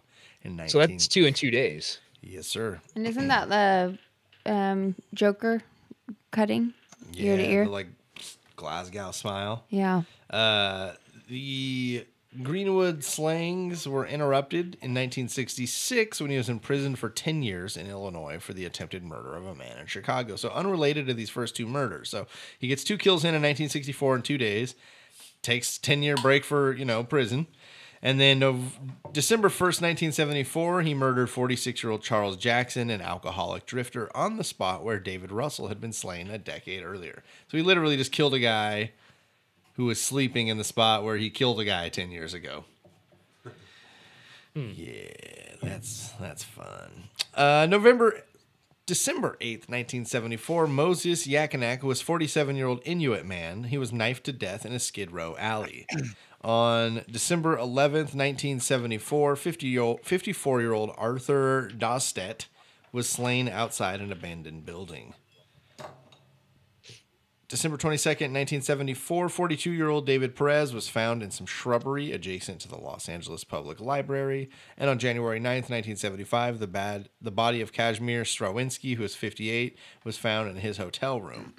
January 17th, 1975, a hotel maid found the body of 46-year-old Robert Shanahan with a bayonet protruding from his chest. Ooh, that's a good one. Jesus, dude. I love that. I love that idea. In 1975, 49-year-old Samuel Suarez, the final Skid Row victim, was found in a sleazy fifth-floor hotel room.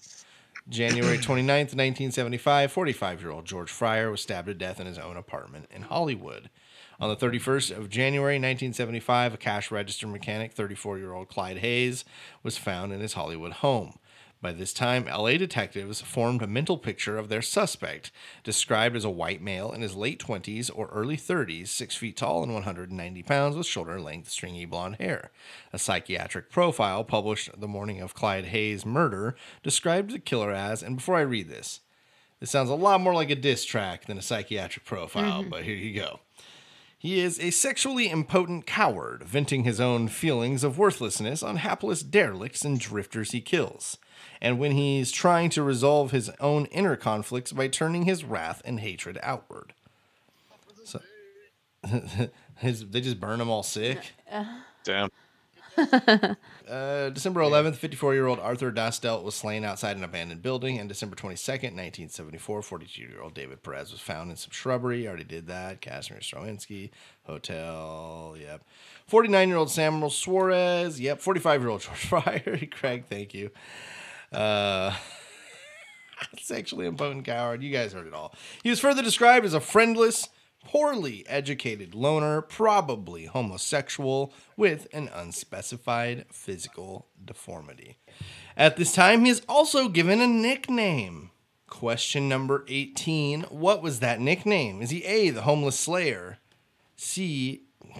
A, the Homeless Slayer. B, the Skid Row Slasher. C, the Transient Tyrant. Or D, they actually did not give him a nickname. Ooh, trick question. Go again. Say again. Was it the Homeless Slayer, the Skid Row Slasher, the Transient Tyrant, or they didn't actually give him a nickname? He's got to have a nickname with a rep like that. I mean, that's just disrespect if you don't do it at that point. Maybe that's exactly why they didn't do it at that point. Oh, they did already call him an impotent coward and probably homosexual. With a physical deformity, poorly educated, a loner, homosexual, and yeah. Oh, and they called him Stringy. Yeah. So was he the Homeless Slayer, the Skid Row Slasher, the Transient Tyrant, or he didn't have a nickname? Dustin, what'd you say? Fuck this, fuck you. Ashley said the Transient Tyrant, and Billy, what do you got over there? I am going with the Skid Stain Slasher. The Skid Row Slasher, he goes with the alliteration besides the Transient Tyrant and does get 250 points. Oh, what? To slightly close the gap. And Dustin gets 250 also. I also want these. So we'll just say I won. So Ashley still won. But if Billy needs to feel better about himself and Dustin got an extra 250 for doing it. I'm just hoping that I can get invited back now that I've won. We're a bunch of millennials. Everybody's like, give me something. February 2nd. I tried so hard. February 2nd, 1975, Greenwood invaded the Hollywood home of William Graham, assaulting him with a hatchet before house guest Kenneth Richer intervened, and both men plunged through a plate glass window. Greenwood fled on foot and broke into a home of an actor, Burt Reynolds. After running through Burt Reynolds' home, he carelessly dropped a letter addressed to himself in the driveway. He's just running through Burt Reynolds' house with his mail? Yeah, I guess. February 3rd, 1975, police picked up Greenwood because of the letter they found in Burt Reynolds' driveway and charged him with 2 counts of burglary and assault. March 17th, 1975, he had to admit and be charged with murder.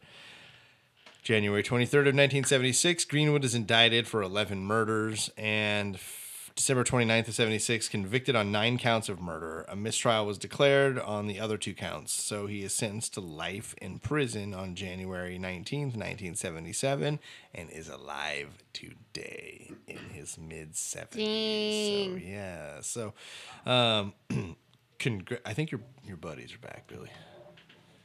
Shut your buddies down, Billy. I didn't hear anything. That's not me that time. Oh, okay. Maybe I'm just hearing things. It's our now. voices. In our Okay, head. well, we're at the end anyway, so No. congratulations, Ashley. Dustin, it was very good to have you. Is there anything you guys would like to share here at the end of the night? We're getting married. We're getting married. This is true. Billy, sorry you came up. Oh, sorry. Did you want to say something, Dustin? Hail Satan. Yes, That. Okay. that. Good. And visit the Serial Chillers Patreon. Give Yeah. them all your money. Woo! And there's some really sweet shirts that I've seen, and I don't know how you can say to get them, but we should get them because your shirt is sick. And they can't see it. Podcast.threadless.com. There you go. Thank you very much. Billy, tell everybody where they can find you. I know you're up to some shit, and we definitely want to give you a second to talk about it, so please do. Yeah, so if you guys want to find me on Twitch, it's NB_Grumps. I recently talked to the guys about getting them as a sponsor on my Twitch, so you guys can actually find their clothing and stuff like that on my Twitch as well. You can find their stickers that you can order. You can find their podcast, whatever. Sometimes I actually play their podcast through my Twitch, so if you're watching me, you can also hear the podcast. And I'm also sponsored by Neon Black Clothing. They're like an esports team that's kind of up and coming, and they have a lot of professional teams that are competing right now in esports. So check them out on neonblackorg.com, and also check out, obviously, Serial Chillers with the dope stickers. Yes, thank you. I like that we Billy. give people an opportunity to plug their stuff and they plug our stuff. Yeah, man, we're loved. Yeah, don't what is it? The Area 51 thing. Don't do it. I know you can bleep this out, will so die. just don't go because it's a federal offense. Federal Holy shit, offense. this is still Federal this will offense. come out a couple weeks before that happens. This is a good refresher. Yeah, just No. don't. Hey, in the They're gonna nicest play way. this podcast broadcasting Yeah. into the sky when everyone's about to raid Area 51. Is like us telling them as a warning. Yeah, Do this shit. I'm You're down. gonna die. Yep, It's air raid sirens and us. I'm down with Yeah. it. You can edit out whatever, Don't but do just it. don't edit out that me saying, please, yes.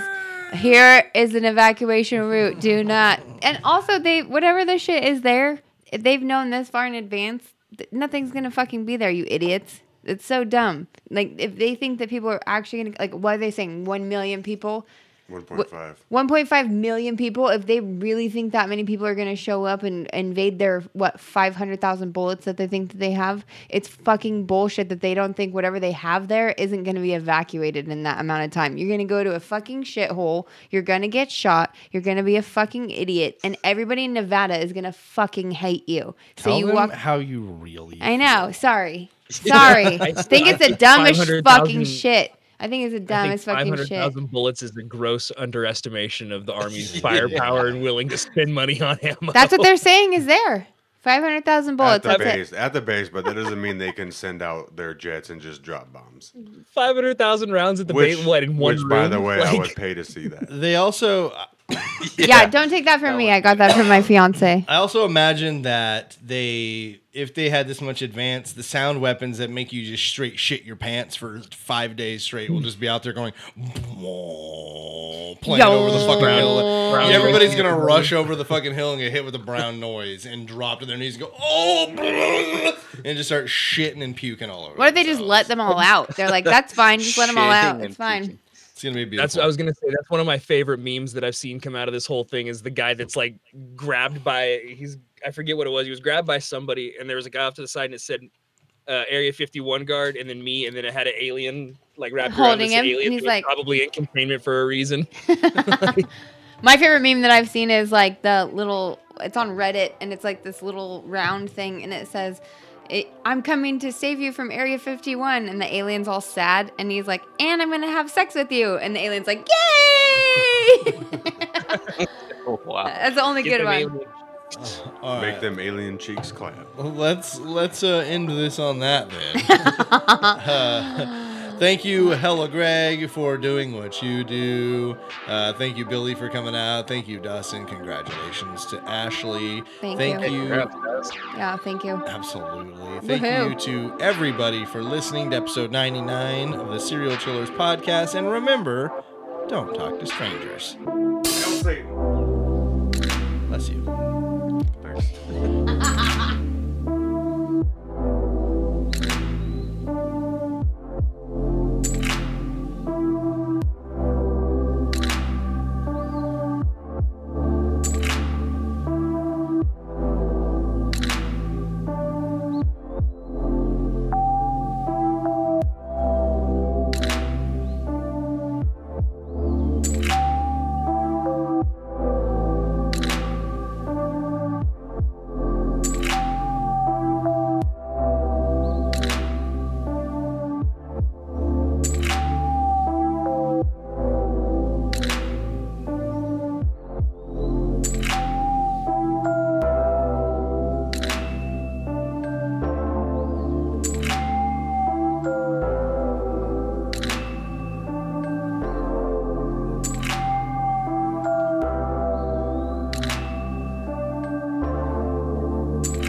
This has been another presentation from Super Network.